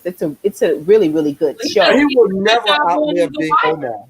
He would never outlive being Omar. Yeah, Omar. Like you're gonna be a that gay. That is the most iconic J role in all of television. What's the name of that show? You said that's on HBO. Say it again, please. Happen Leonard. It's on Netflix. Happen Leonard. Hap and Leonard, HAP Oh, and Hap Leonard. and Leonard. Oh, I have to look it up. Okay. Yeah, Okay. yeah, like Happy but Hap. Gotcha. You want to go look it up? Yeah, it's really, really good. He just does a really amazing job, and he always comes across as a very kind lover. But Montrose is a hater. Montrose is a hater by nature. The original Montrose was a hater, and it was because how his dad treated him. So Yeah. I expect And for his character to conflict there. He was conflicted.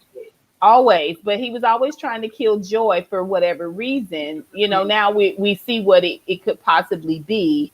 So to me, that signifies he's going to always be the thorn. He's going to always be the wedge, you know. Okay. So I do think that he's probably the Trojan horse that Christina has been put into place. I think that Tick is going to definitely shine through even though Letty is the brains and the tenacity. Tick is very familiar with everything that's going on. So everything that's really catching everybody else off guard and shocking them and taking him aback, he's familiar with it because he's been reading Lovecraft forever. Right? So I'm looking forward to that. I'm telling you, Diana and Hippolyta, I feel like are going to steal the show. That's my prediction. I'm with you on that. I feel like Hippolyta is definitely about to go. Hippolyta and Ruby, those two characters right there are going to be the really strong stars of the show. Those two, I can't shake that feeling. Ruby and Hippolyta, I just can't shake that because you know Anjanou Ellis plays whatever role she plays. Okay, she's here for it. Yeah, go get my belt. The woman, I her name escapes me right now, but the woman who plays it's Ruby, an African name. Yes. Yeah. I looked it up. It escapes me right now, but I'm looking forward to see what she does with that role because I want to see her now. It's Wunmi. It's Wunmi Musaku. She has this grandiose. Personality. It's the regal. She's got a very, very regal lineage. I can tell. But now seeing her where they show her being almost subservient, I'm interested in seeing how that happened. Well, now that could be a little bit of the pain too, because William, she was like, "You don't want me." He was like, "Yes, I do," and she was like, "Come and get it." Also, one other thing before we get off, really, that brand that was across William's chest. If you notice, he had a brand or burn. I didn't even notice across his chest. He sure did. There was, and I have a brand, so I know what a brand looks like. But he has a brand, or a burn. You know where they burn you. You know if you see Q's. I know what a brand is. I'm not. It's not you. It's for people in the chat. They know too. They might not. So he may just be another one of their cattle. He may just be another one of something that they have produced to serve them. I mean, I thought it was telling. I thought it was telling that they made it a point to show us that brand. It's by accident. All right, let's transition let's go a little light, and then we'll finish off with P Valley. We're not going to spend this much time on the Real Housewives of Potomac, only because El Teddy always got to be different and be obstinate, and so he's going to say the opposite of what I said. So tell me, what is it, El Teddy? You watched the last 2 episodes. How you feeling? What you feeling? In the argument between Ashley and Wendy.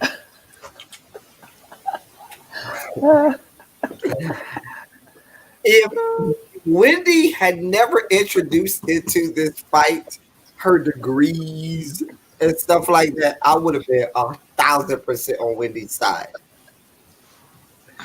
That's the only part of it that made me say, Wendy, why did you do that? Because Ashley, as much as they try to make it like Wendy was this horrible person, Ashley was here for it. Ashley threw just as many jabs. If anything, to me, Ashley was the one who was the aggressor at first. And when Wendy said something about her child, Ashley immediately went on the defense to say, "Bitch, don't talk about my child or me and my parenting." And from that point on, It was like, oh, bitch, we here, we fighting. And that's all I got to say about that. And Ashley was very aggressive, and they always tried to make it like Wendy was all this horrible person. Ashley was coming for Wendy. I didn't like But Ashley didn't start it though. Ashley did not start it. These two episodes 5 and 6 made me not like Ashley. I don't like Ashley after episodes 5 and 6. I don't like Listen, I never said that Ashley was innocent, but what I am going to say is Wendy came for Ashley first. All that she mad because she didn't ask if she could bring her baby. It ain't Ashley's fault that she asked. My mom always said this is Monique's fault. Now, in my review, I did say this stems from Monique. Because Monique because when Monique told Ashley she could bring her baby, Monique also knew that Wendy also had a baby the exact same age. And she should have called Wendy up and said, hey, Wendy, just so you know, I told Ashley she could bring her baby. And if you want, you could bring your baby as well and your nanny. So you don't feel no kind of way. And it's just to open it up. But once you open it up to one, you need to open it up to everybody because their babies are the same age. This was an invitation to a wait, because y'all know I don't watch none of this bullshit. So this was an invitation to an event. Yes, they were having a girls' weekend at the lake house. Okay, and she told one girl that she could bring her baby, but she didn't tell the other girl. One girl asked if she could bring her baby because she wasn't ready to leave him alone for that amount of days. Mm-hmm. And Monique said, so how was that the ladies who's having the event's fault? The girl asked her, can I bring my baby? If the other lady wanted to no. If the other lady wanted to bring her baby and it was an issue, she would have done like the other girl did and said, hey, can I bring my baby? Because I'm not cool with leaving them alone. If the baby's on the same age, if she has the same issue, then she should have said, can I bring my baby? Because that's what I would have done. Fuck what anybody else is doing. I'm like, hey, can I bring my kid? If you did not bring your baby, then that's on you. Can I bring my baby? She should have said, well, I didn't tell Wendy she could bring her baby. What does one got to do with the other? What does that got to do with the other? It does have everything to do with the other. It doesn't. I wouldn't. If you and Evie both have pets, all right, we're going to Vegas, and you say, hey, is it okay if I bring my puppy? It's still a little puppy. I'm not comfortable leaving them home alone in the house. I can't find a babysitter, a dog sitter, whatever. That doesn't automatically call. You'll have to come to the next trip because I know the answer is no. That does have everything because once you open it up to me, then you should go to Abby and say, hey, absolutely not. Absolutely not. You can bring his pet. And if you want, I don't want to just be him. I don't want you to feel no kind of way. You can bring your baby. That's how I feel. Because no. Because if I got a rule, it's like me having a party. If I got a rule at my party, if my party says, bitch, ain't no children allowed at my party, and I allow a bitch to bring their child, I have changed the rules at my party. And I need to then let everybody know, you know what? But you listen the very important context of that. My party. But that's why I went back to Monique's party. That's why I was at Monique and her party. But Monique never said kids can't come. She didn't necessarily extend the invitation because Monique had a baby too. No. Take that back. Because she knew 2 of the women had babies. So did she. Young babies. So did she. So originally, she probably meant for there to be no babies there. Right. And so Ashley, so if she meant for there to be no babies there, Ashley had to ask for permission to say, is it okay if I bring my baby? Once she goes back and says, you know what? It's okay, Ashley. Bring your baby. She then should have opened up the baby bringing to everybody. Miss Hyman, please tell us how you feel. Oh, El Teddy is giving us Wendy Osefo, Dorinda, and Reno for Real House. I don't like Dorinda at all. But they're over talking. That's Dorinda, baby. But he do that all the time, child. He do that all the time. Here's the thing. You guys are missing, and Abby doesn't watch the show, but first episode, Wendy was like, she loves to leave her kids. Like she's like, I relish this moment where I can get away from them, right? He did say that. And trust me, any mom, and I'm not a mom, any mom that doesn't want to leave their baby would not have left their baby. And that's just what it is. What I didn't like was it almost to me came across like Wendy was mad that Ashley brought her baby and she didn't bring hers. Because Wendy is very competitive. That's why she keeps bringing up them 4 degrees, right? I think she felt like Ashley was showing her up in some small way because she brought her baby, and she started to shame Ashley for it. When I think what Monique did was because her and Ashley are pretty close now. I think Ashley was like, girl, this man is not trying to let me leave this baby. I'm gonna have to bring this baby. Is that cool? And she was like, girl, just bring the baby. Just bring the baby. I did feel like in my review that Ashley brought that baby only because that wasn't her plan. I think she was trying to leave that baby. Bring that baby. Yeah, she was trying to leave that baby, and she probably called Monique and said, girl, exactly. I can't come unless I can bring my baby. Exactly. And because her and Monique are friends, I feel like she was able to have that off-camera conversation with Monique and be like, look, girl, Michael's making me bring this baby. And they made those accommodations. That's my opinion. What I don't like about Wendy is I don't like baby. What I don't like about Wendy is she came across as a person you couldn't reason with. And I can't really talk to nobody I can't reason with. Like if my logic doesn't work with you, or my apology or me just explaining myself doesn't work with you, like fuck you. We don't have to talk. We don't have to talk. You ain't gotta say nothing else. I'm not and this right here, this pointing, I got a review that's coming out. El Teddy, let her finish talking. I'm telling you, Dorinda. I'm just Dorinda. Sheesh. Go ahead. I'm sorry. We turn into the people we hate the most, El Teddy. Oh.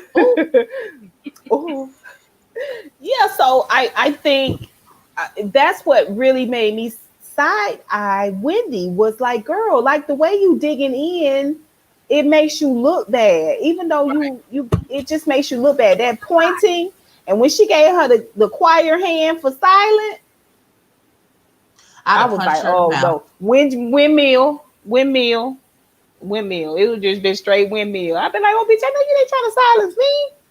Oh no. But when she said, that's why I don't deal with the likes of you. Your kind? Like you. I said, whoa, what? If Ashley had said it, it would have been taken completely different. But Ashley said a whole lot of other horrible Oh, you're there.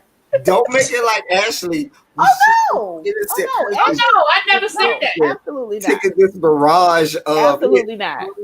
But if it's bad behavior, it's bad behavior. No matter who does it. What I'm saying is, I noticed that both of them were throwing jabs at each other. Who provoked the other? Who started? And who wouldn't let it go? Wendy started that shit. Wendy started it. And it pisses me off when people try to take the high road.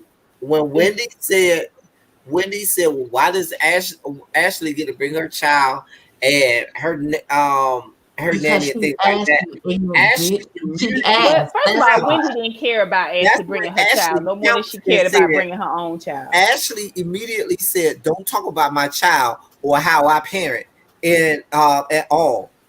And that's when it was like, oh, bitch. Oh, I can't do what? No, bitch. No, Wendy, as soon as Wendy saw that Wendy, because she was making comments about, well, I thought this was a girls' weekend, and I don't. Why can't you? I don't understand why you couldn't leave your baby. Like she was making some snide ass comments that I think any mother would have got offended. Both of them were making slide comments. No, they were. Go back and look.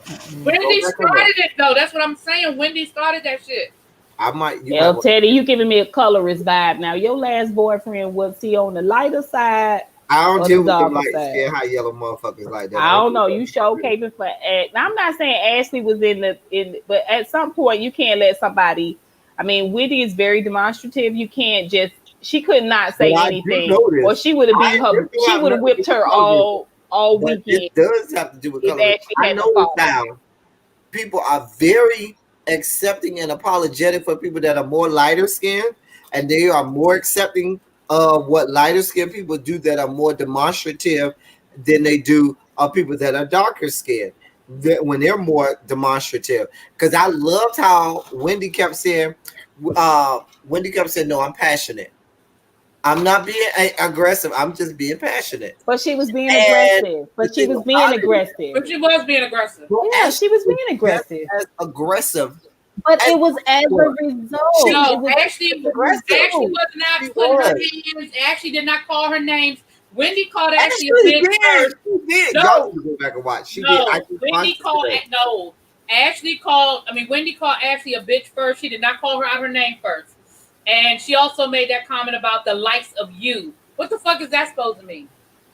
Well, I'll give you a good example, El Teddy. Now, you had a live yesterday where you were trying to straighten some things out. Now, me coming in cold and being partially saved, I'm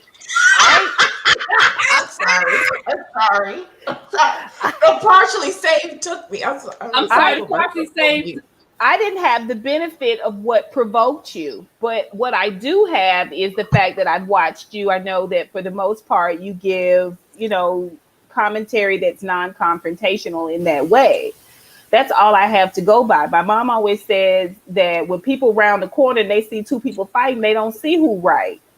All they see is two people fighting. I think you're missing the point in that what provoked Ashley to that place where she brought up the husband and she brought up all these other things and she became old vicious Ashley, because she's calmed down quite a bit since having that baby. When she was going at Wendy, she really was at half speed because she could be a lot more vicious. Yeah, Ashley is messy as hell now. Yeah, she could actually be a lot more vicious than what she was. Yeah, she actually can. But Wendy would not let it go. Well, VP Doll agrees with you, El Ted. You got one person in the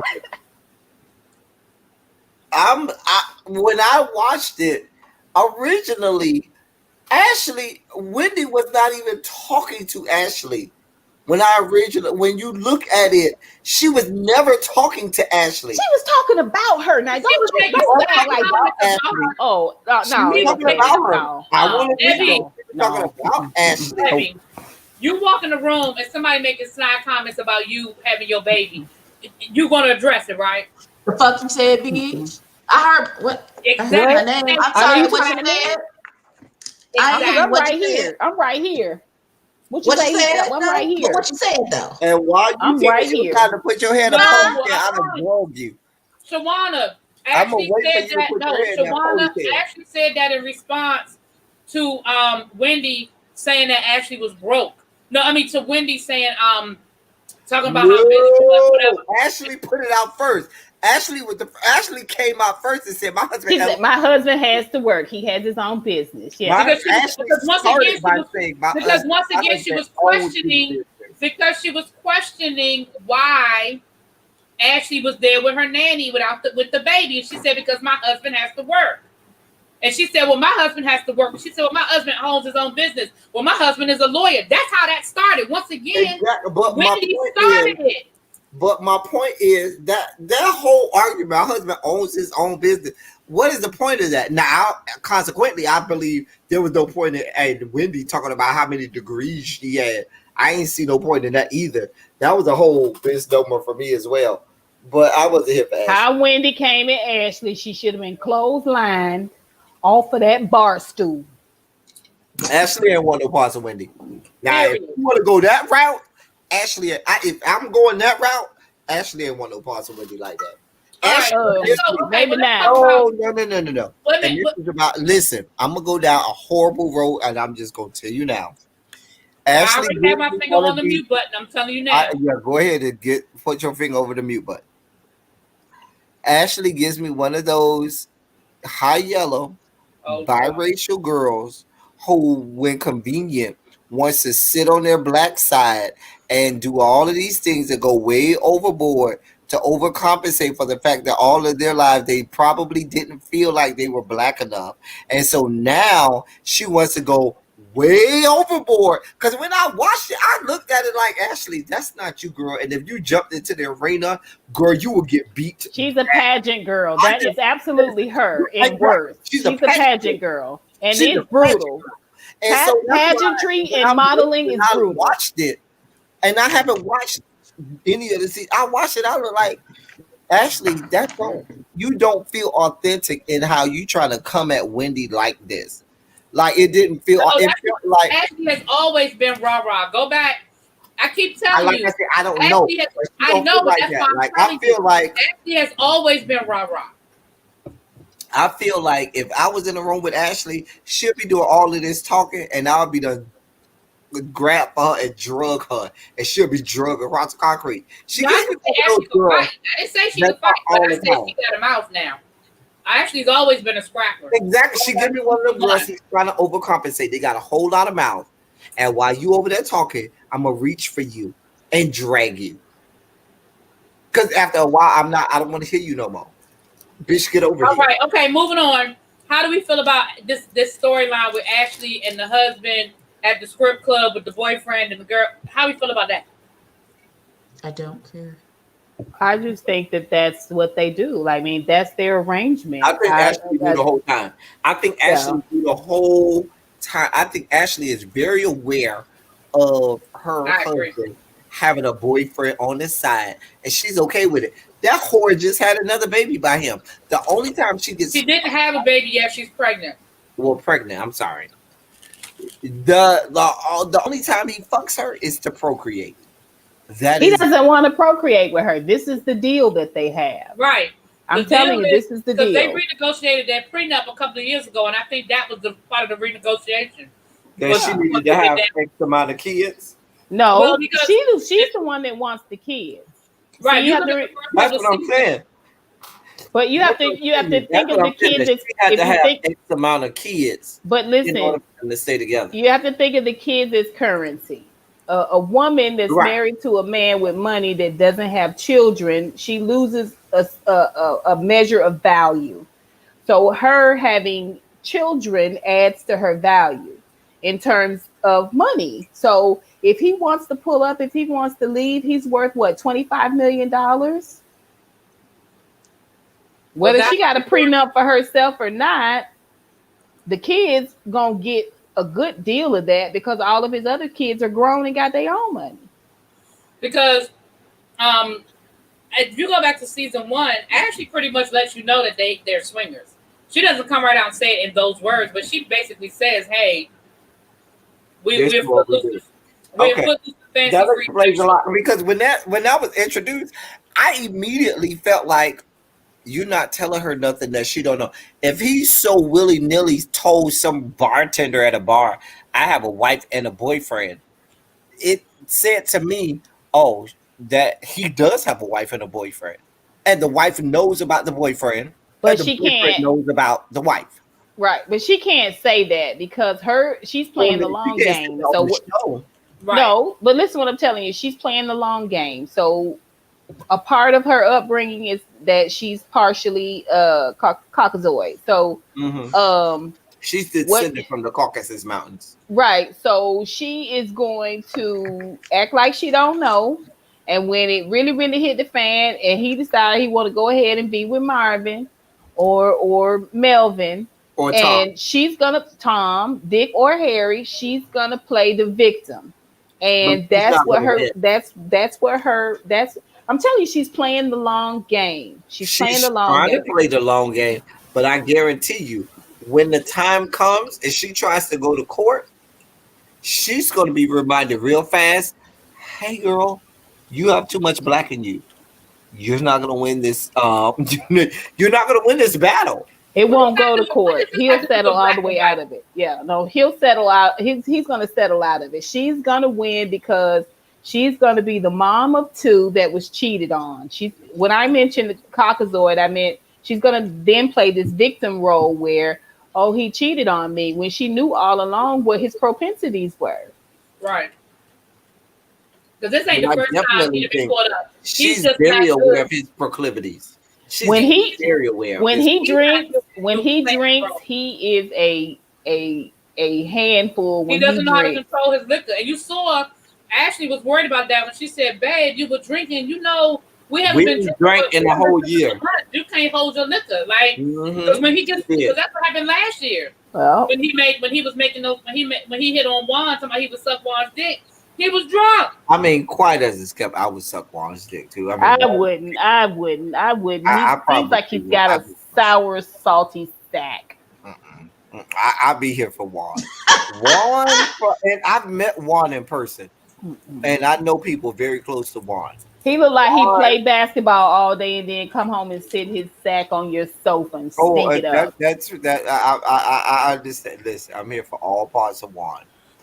I've met Juan in person, and when I met him in person, and that's why I feel like I met Robin. I met Juan in college for the first time I met Juan. He's a very close friend of a friend of mine. One of my very close friends is good friends with Juan Dixon. You just said that 3 times. We get it. But my point is, I think I met Robin because he brought his girlfriend in college to, where we was. Now I don't know if it was right. It was a light skinned chick. Maybe he has a proclivity for light-skinned chicks. But I remember he said, they've been together since high school. He lived with her parents after his mom died.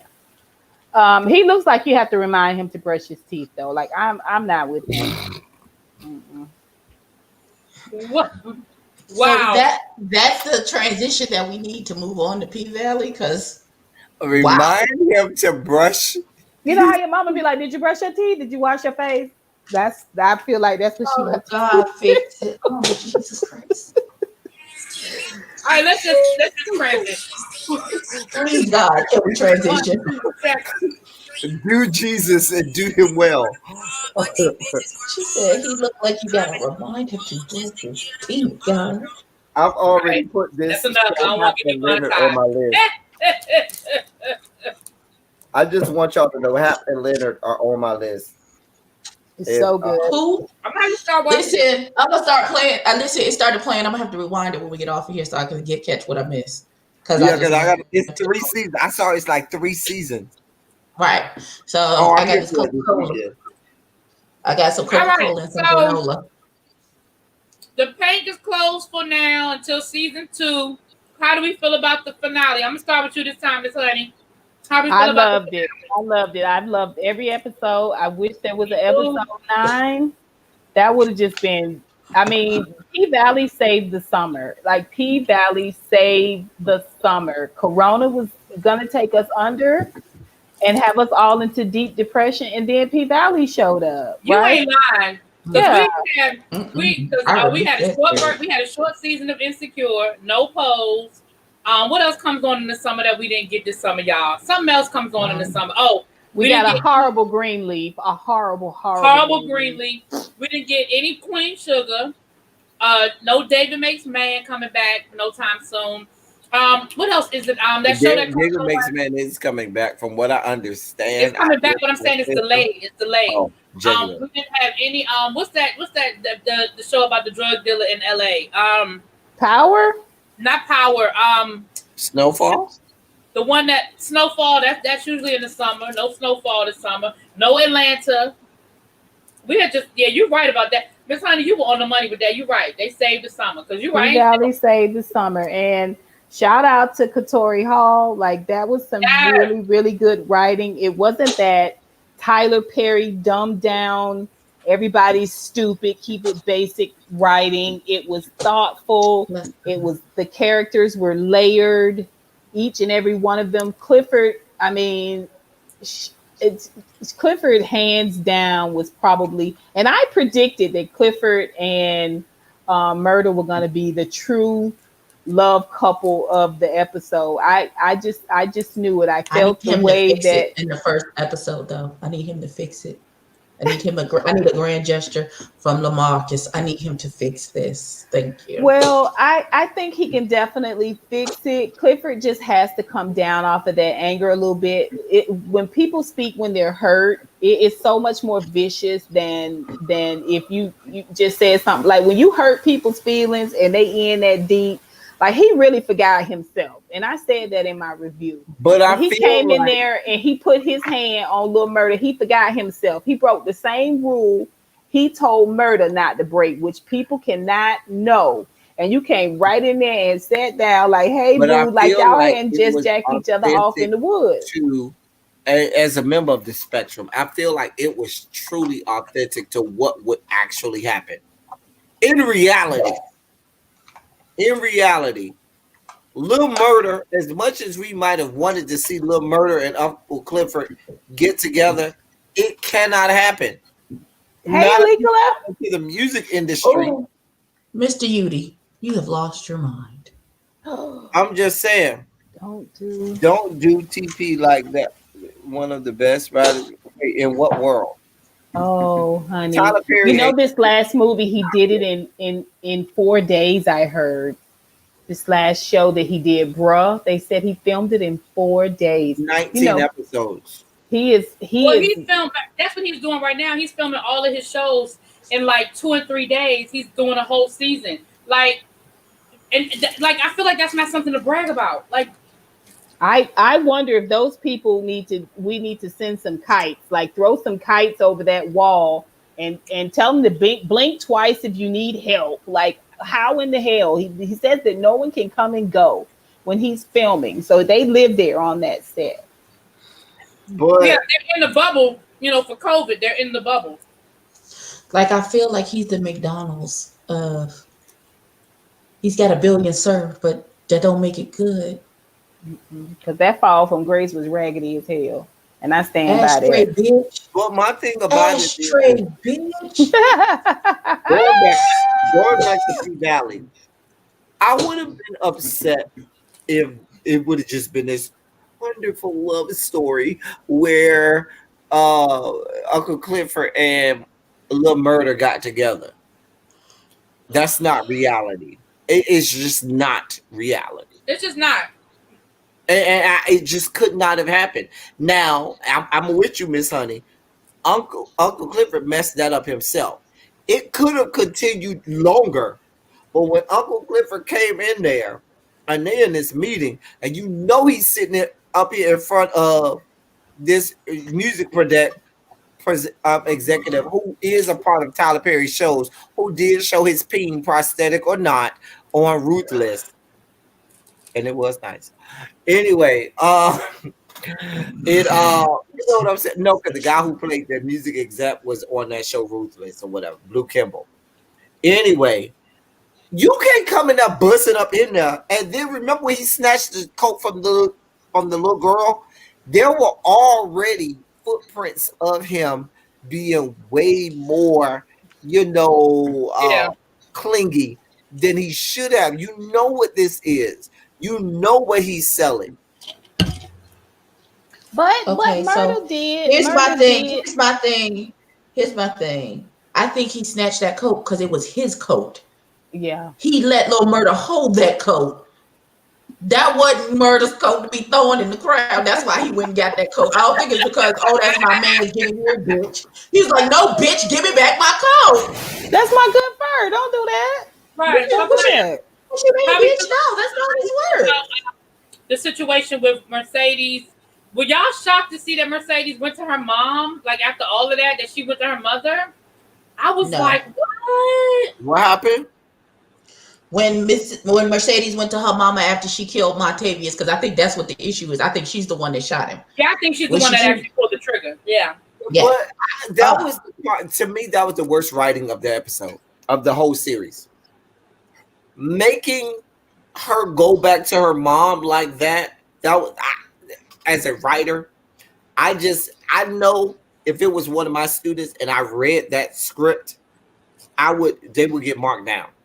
They would get a whole grade lower. I'll be like, what the fuck is this that you wrote? It does not mesh with the story, with the character development. I was shocked by that. I was so shocked by it.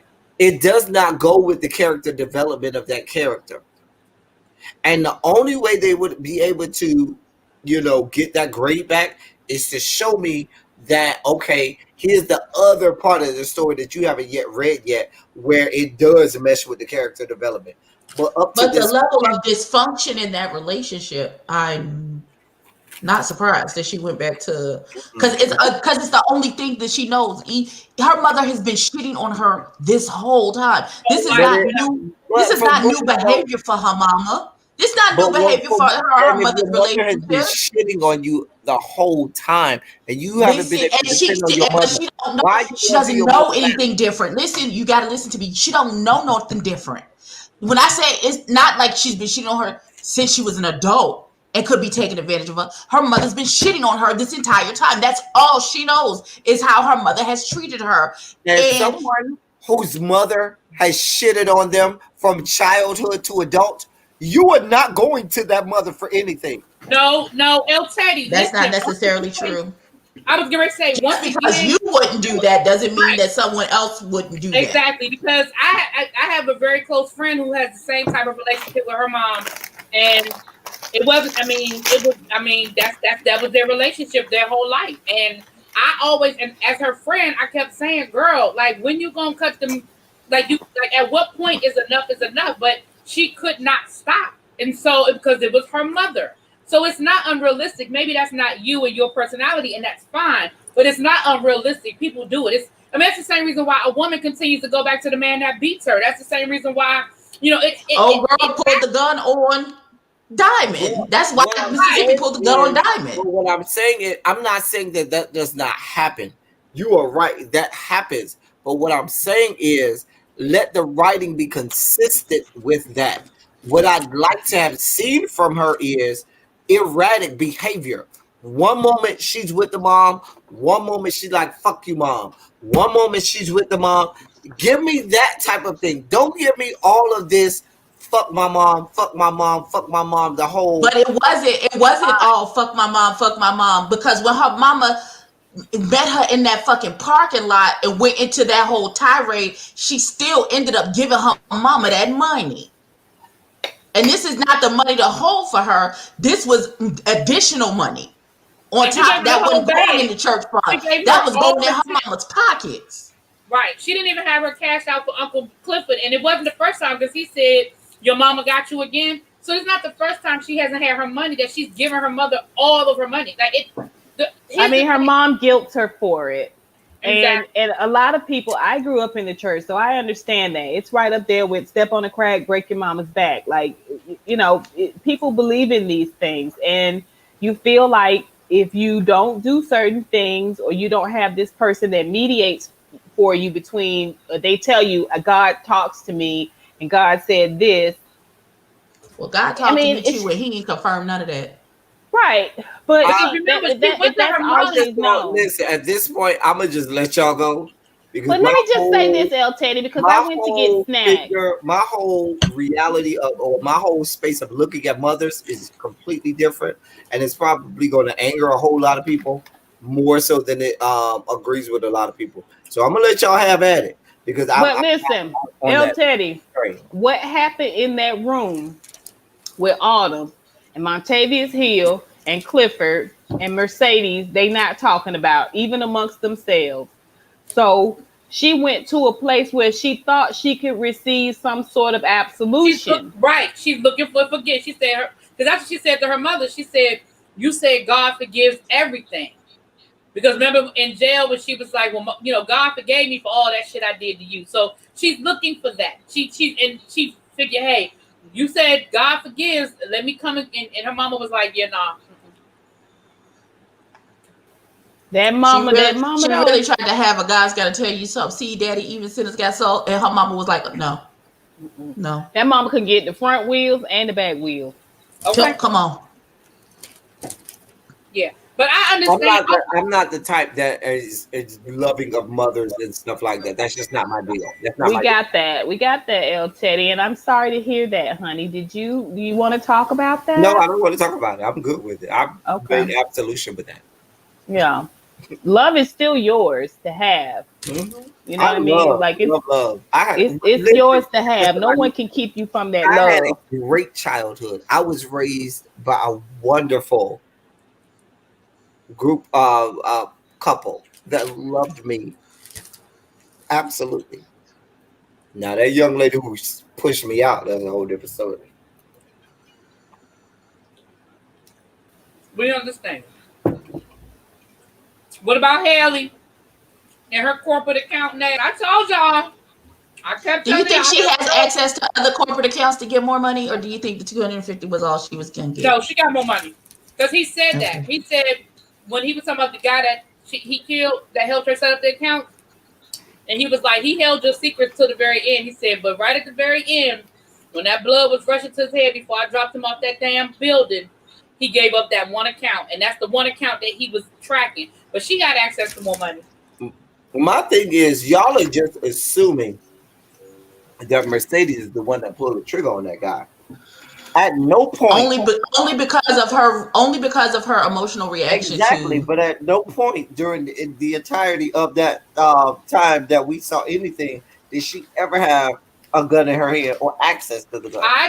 We didn't see who, and I mean, of course, we didn't see who picked it up, and we didn't see. And you notice Mississippi wasn't at the auction, and we ain't seen Diamond either, so we don't know what happened with them.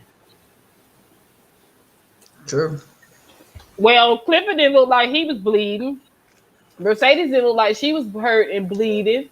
All of them didn't look like she was hurt and bleeding. They had black eyes, but Clifford didn't have a black eye. What was all that blood? Montavious dead because you saw when Mercedes asked him, "Is it taken care of?" And he said, "Yeah, it's taken care of." So, that's with the alligators. He with the alligators. Maybe that's where Diamond is. Diamond is taking care of Montavious. That's probably that's what I was gonna say. Either Diamond or Big L. Yeah. My thing about it is this. Lil Baby is stupid. Please highlight her comment. Please highlight Lil Baby's comments. Hold on. Yeah, I saw that too, Lil Baby.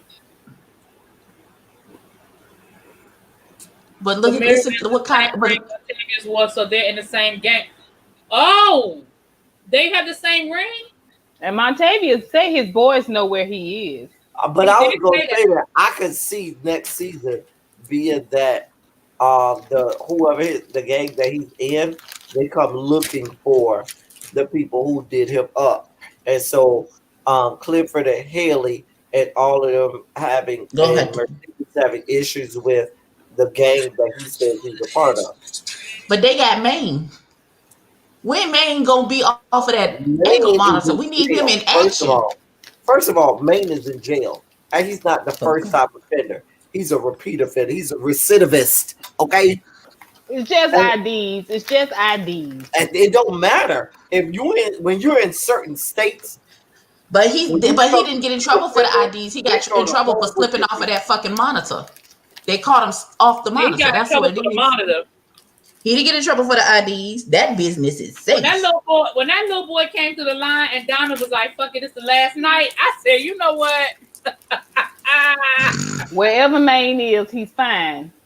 He is. Wherever he is, God. Yes, he is. Jesus. Now Maine can get it." When he got up from under that car and walked up, I said, "Lord, look at this mountain, girl! If you don't jump on top of that thing and ride it into the sunset." He is right. And Mercedes was ready for it. If he didn't live across the street from her, if he didn't live across the street, honey. And I have a bad feeling about that coach. I don't like the coach. I don't like him. I don't like him. I hope. And again, they keep showing him for a reason. He probably in the same doggone gang too. So right, they got the same ring. What I'm wondering is, why wouldn't Montavious check in with the captains in that town? That's typically how things are done, right? Like when you go somewhere, you went to the sheriff's office. No, you check in with the people in like they did in Lovecraft. They got lodges all over the place. So he was a part of the game, but he didn't check in with the dude. Well, we don't know that. We don't know that he didn't check in with it. They just showed us. They didn't show that to us. You know what I'm saying? We don't know that he didn't check in. We just saw him go to the sheriff's station. I'm still mad that Mercedes didn't take the $10,000 from Autumn. I didn't free and clear. I didn't get it. But people do that all the time. They block their blessings. She's giving you the money, and you talking about, I I'm gonna work for what I earn, and you'd rather go ask Coach, who you know is gonna be some strings attached, rather than take the money from the woman who you building a friendship with, and y'all running capers together. To me, the fair exchange ain't no robbery. She's saying, listen, I know what happened to you. I'm trying to help you get back what's yours, so you don't have to get back on that goddamn pole. So you know what? You see, I got the damn money. You're not hurting me. Take this extra 10 stacks and go get your damn gym. I didn't understand that either. See, that's that people with their pride. I didn't understand that either. Well, I think, and you may be leading to this question. My prediction for next season is going to be that Mercedes is going to be training all the girls on dancing. She's going to be like the trainer, choreographer. And Autumn is going to be keeping the book. She's going to take Big L's place. And of course, what the hell Big L going to be doing? Child, at my house, running the grill on the back deck, making the weed wings, putting a slab of ribs on the grill. Them weed wings. Slapping me on my butt when I bring his. If I'm Mercedes and you turn down Autumn, fuzzing my back up on a Sunday morning, but right before brunch.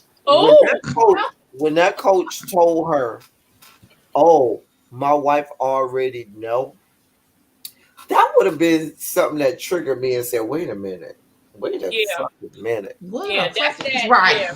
Say it again, El Teddy. That don't make no. What? Like I would have been like, "Your wife know," and you still over here. Nah, I would have been like, "Nah, I'm good. I'm good right there." Something about that coach. Listen, I know a dude. I would have got a wife, and his wife got a girlfriend. No. I know a dude who got a wife, and his wife got a girlfriend. Oh, dear okay, and they call her their girlfriend. Yeah, they say this is our girlfriend.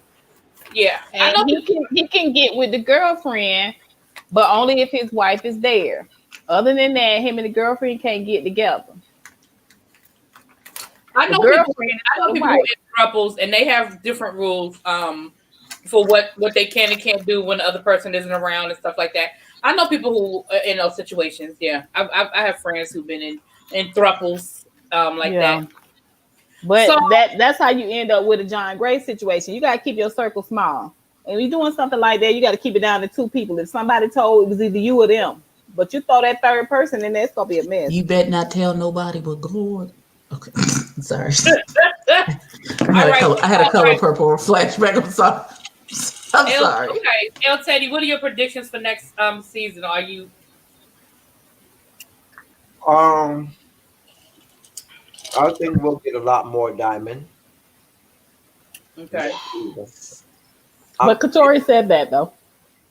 I'm interested. Take a lot more Diamond.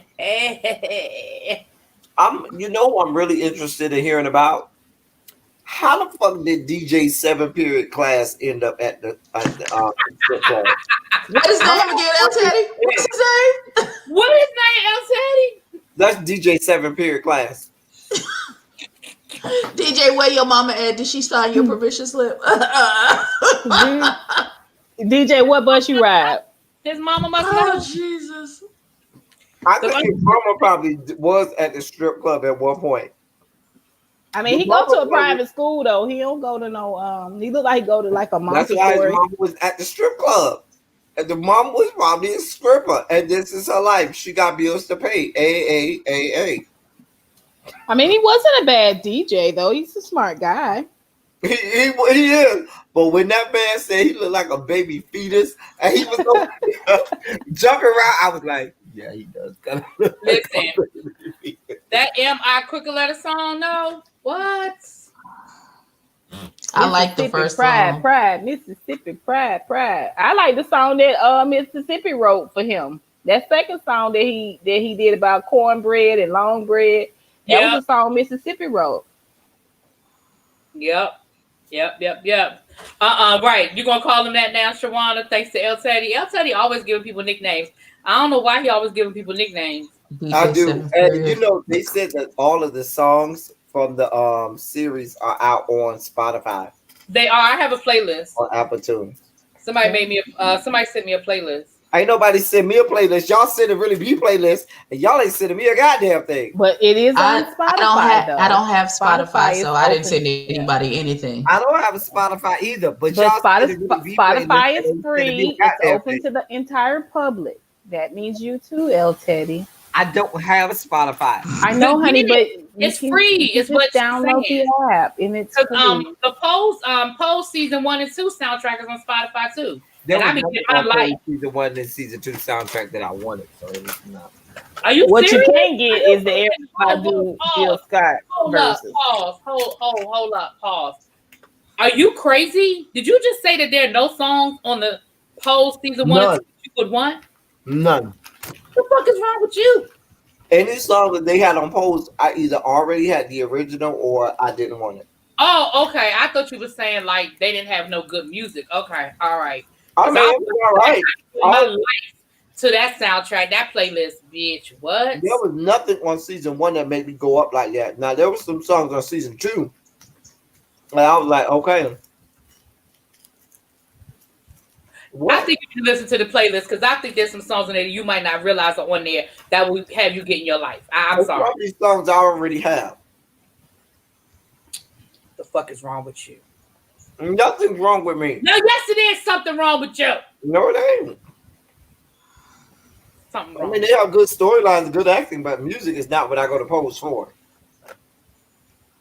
El Teddy is the antagonist in every story. The antagonist, but I don't go to Pose for music. I didn't say you go to Pose for music, but I'm saying there's some good music on the playlist. Is what I'm saying. You haven't heard the playlist, so you don't know. I probably all you have to do, El Teddy, now is to get into it with me. You've done Evie, you really beat. Now it's only my turn. But listen, so Katori said that she's gonna open up Murder's character second season and Diamond's character second season. I want to see a little bit more from Mississippi. That Mississippi, that threw me for a loop. I did not see that coming. I didn't. I thought for sure she was gonna be the one to kill somebody that night. I really thought Mississippi was gonna kill the boyfriend. I thought that was gonna be the murder in the finale. I thought it was gonna be Mississippi and the boyfriend. Yep. What's so funny is the actress that plays her had to put out an apology on her Twitter and her Instagram. Why? Saying that because you know how people get they take it so literal, yeah. And they have to say, and she had to say, "Listen, I looked at the script and I was just as appalled and confused as you all were, but I had to honor the script that was put about what I'm missing something. What is it that I don't? People were mad because she pointed the gun at Diamond, so they took it personally and literally, and they were harassing her and stuff on social media. People do way too much. People wait. I'm sorry because I took a phone call. So people got mad at the actress because she was acting, just like, and did what the script told her. Is that what we're doing? Yeah. Michael Rainey Game of Thrones has said he can't go out in public, not because he's a big actor, because people hate him so much. He's received death threats, and sometimes that he's going in public, people have physically tried to assault him. Who is this? Yeah. Michael Rainey. The guy who plays Tariq on Ghost. I mean, on Power. Same with the dude that was on For Color Girls, the one that dropped the 2 kids out the window. Like, it took him a long time to get back right after that. The dude that was on Game of Thrones, the blonde-haired kid, the one they poisoned. What was his name? Joffrey. Oh, Joffrey was a son of a bitch. Oh yeah, they were giving him. He got death threats too. Yeah, they didn't. But the thing about it is, people really be looking like people. What are we talking about? But people can't disassociate the actor. I'm not looking. Some people can't differentiate from the character. So Yeah, that's why she had to go on her social media and put that out there because people were so upset. That's crazy. With how, her character. She said she was even upset with the character, but she had a job to do. She had a role to play, and she had to honor the script that was put in front of her, and that's what she did. It's gonna be real different between her and Diamond second No, season. she It's gonna said be that real she was different. even. She said that she had even been someone that witnessed, domestic violence and had been someone who had to live through that, and she, understood all of that, but she had to do a job. So I was shocked. I mean, I had to come to myself because I was like, what? What are you doing? Like, here's your opportunity to get rid of this dude. I mean, it could have been two murders. I was cool with that. It's definitely not what I expected because like I said, if you look at my reviews, that's what I predicted. I predicted she was going to kill because that gun. Now she did go get the gun and she took the gun with her home, but I guess she took it for protection. She was just taking it in case he came for her. She took. I think she was gonna take that gun. Remember, he said, "Get your ish and get in the." She had the gun because when Autumn was looking for go home with it. She was gonna go home with him when she came out from there and she saw that Diamond was getting the best of, which he was fighting Diamond pretty strong. He actually, when they first got in there, when she first got in there, Diamond was getting beat up by Derek. Because if you look, she first started by saying, "Stop, Derek, stop." And then Diamond got the upper hand, and she kept telling Diamond to stop, and Diamond wouldn't stop, and then she put the gun on Diamond. But originally, Diamond was getting beat down by Derek. He was getting mollywopped. Yeah, they were going. He got a couple of good ones in there. But then she was like, "Please, please." I was like, "Is she doing it because he's the father to her children?" I'm like, I just didn't. You was gonna have to use that gun when you got home, sis. You was gonna have to use that gun when you, Michael Ely. Thanks, Dominique. Yeah. Yeah. She was gonna have to use that gun. I don't know. It just was such a weird twist. Michael Ely was another character that was hated because Oh, I remember. I know who Michael Ely is, but I was like, I don't remember him being in the series. But okay, I got you. He was in Color Girls. Yeah, he was hated after that because of what happened, the role that he played in that movie. All right, y'all. Well, we about to wrap this up. Thank you so much, Miss Honey, for coming on. I dropped the link earlier in the chat, but you guys, please make sure y'all go subscribe to Miss Honey. Thank you. It was my pleasure, Evie. I love you. And it was so wonderful exchanging consonants and vowels with you, El Teddy. But no love though. That's okay. I'm okay. Well, I know you talked about on your chat today that your boyfriend is particular about you flirting even with girls. I don't have. And by me being voluptuous, I am single right now. But what I was saying by me being voluptuous and sexy, I didn't want to tempt that. No, I don't want to lead you on, El Teddy. I don't want to lead you on. I like my men and women, skinny and tall. All my women, I like real thin. All my men and women, I like real thin and tall. Well, I mean, I feel like he just said we fat and he don't see it for us. Right. No, I really feel like, but how would he know? How would he know? Exactly what I feel like he just How would said. he know? I feel say like whatever you want to say, but I told you what I like. Problem? I feel like he could use a little breastfeeding, a little mama's milk. It won't work. I promise you that. There's no more breastfeeding going on over here, honey. It won't work. Ooh. Thank you guys so much for having me, El Teddy. Well, we love you. No, we love you, Miss Honey. Thank you so much. Silly Saturday. I'll be there tomorrow harassing you in the chat. That's what I'm going to say. El Teddy will be here Silly Saturday tomorrow. I'm going to try to get my cousin to come on the Silly Saturday with me in the morning. Okay. And we're going to, myself, Mink, and Face will be live at noon tomorrow to do a Really Be the podcast. Abby, what you have going on this weekend? Oh, also, Really Be, I'm sorry. Sunday is the first official Sunday of football season. You know, my fantasy football week 1. I was actually getting ready to come back to you for Sunday. I was going to do that. And make sure you get me my picks, please. I'll be waiting for those. Thank you. I need them before noon. Thank you. Yeah, I got to do that on Sunday. Yeah. You know the routine. I need my picks before noon, sir. Thank you so much. Abby, what do you have going on this weekend, babes? Give me a second. We're gonna wait on it. Oh. Okay. Okay, so it looks like I won't be interrupted this time. Tomorrow we're playing with a little elf tomorrow. Oh.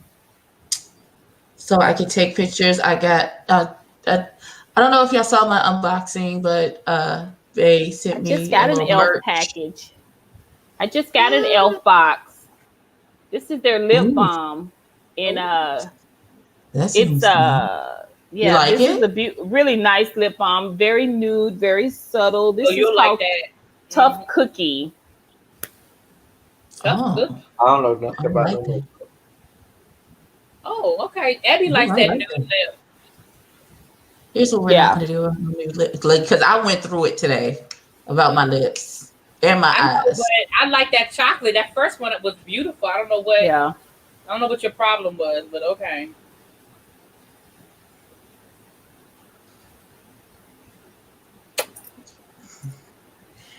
Well, we'll keep an eye out for Abby. Button so I can cuss you. I don't want to do it in front of the people. Go on, hit the button. Go on, hit the goddamn button. Hit the button. So hit the button. Get ready with me. Why are you tell her to push the button on her channel? With her new elf box, she's gonna be doing her new elf box with the elf. Get ready with me this weekend. All right, you guys. Thank you guys for hanging out with us. We've been here for damn near for 2.5 hours. I know I don't normally do these long ass lives, but we had a good time. So thank you for coming through. It's good. I was booing her nude lip. I absolutely was. Bye.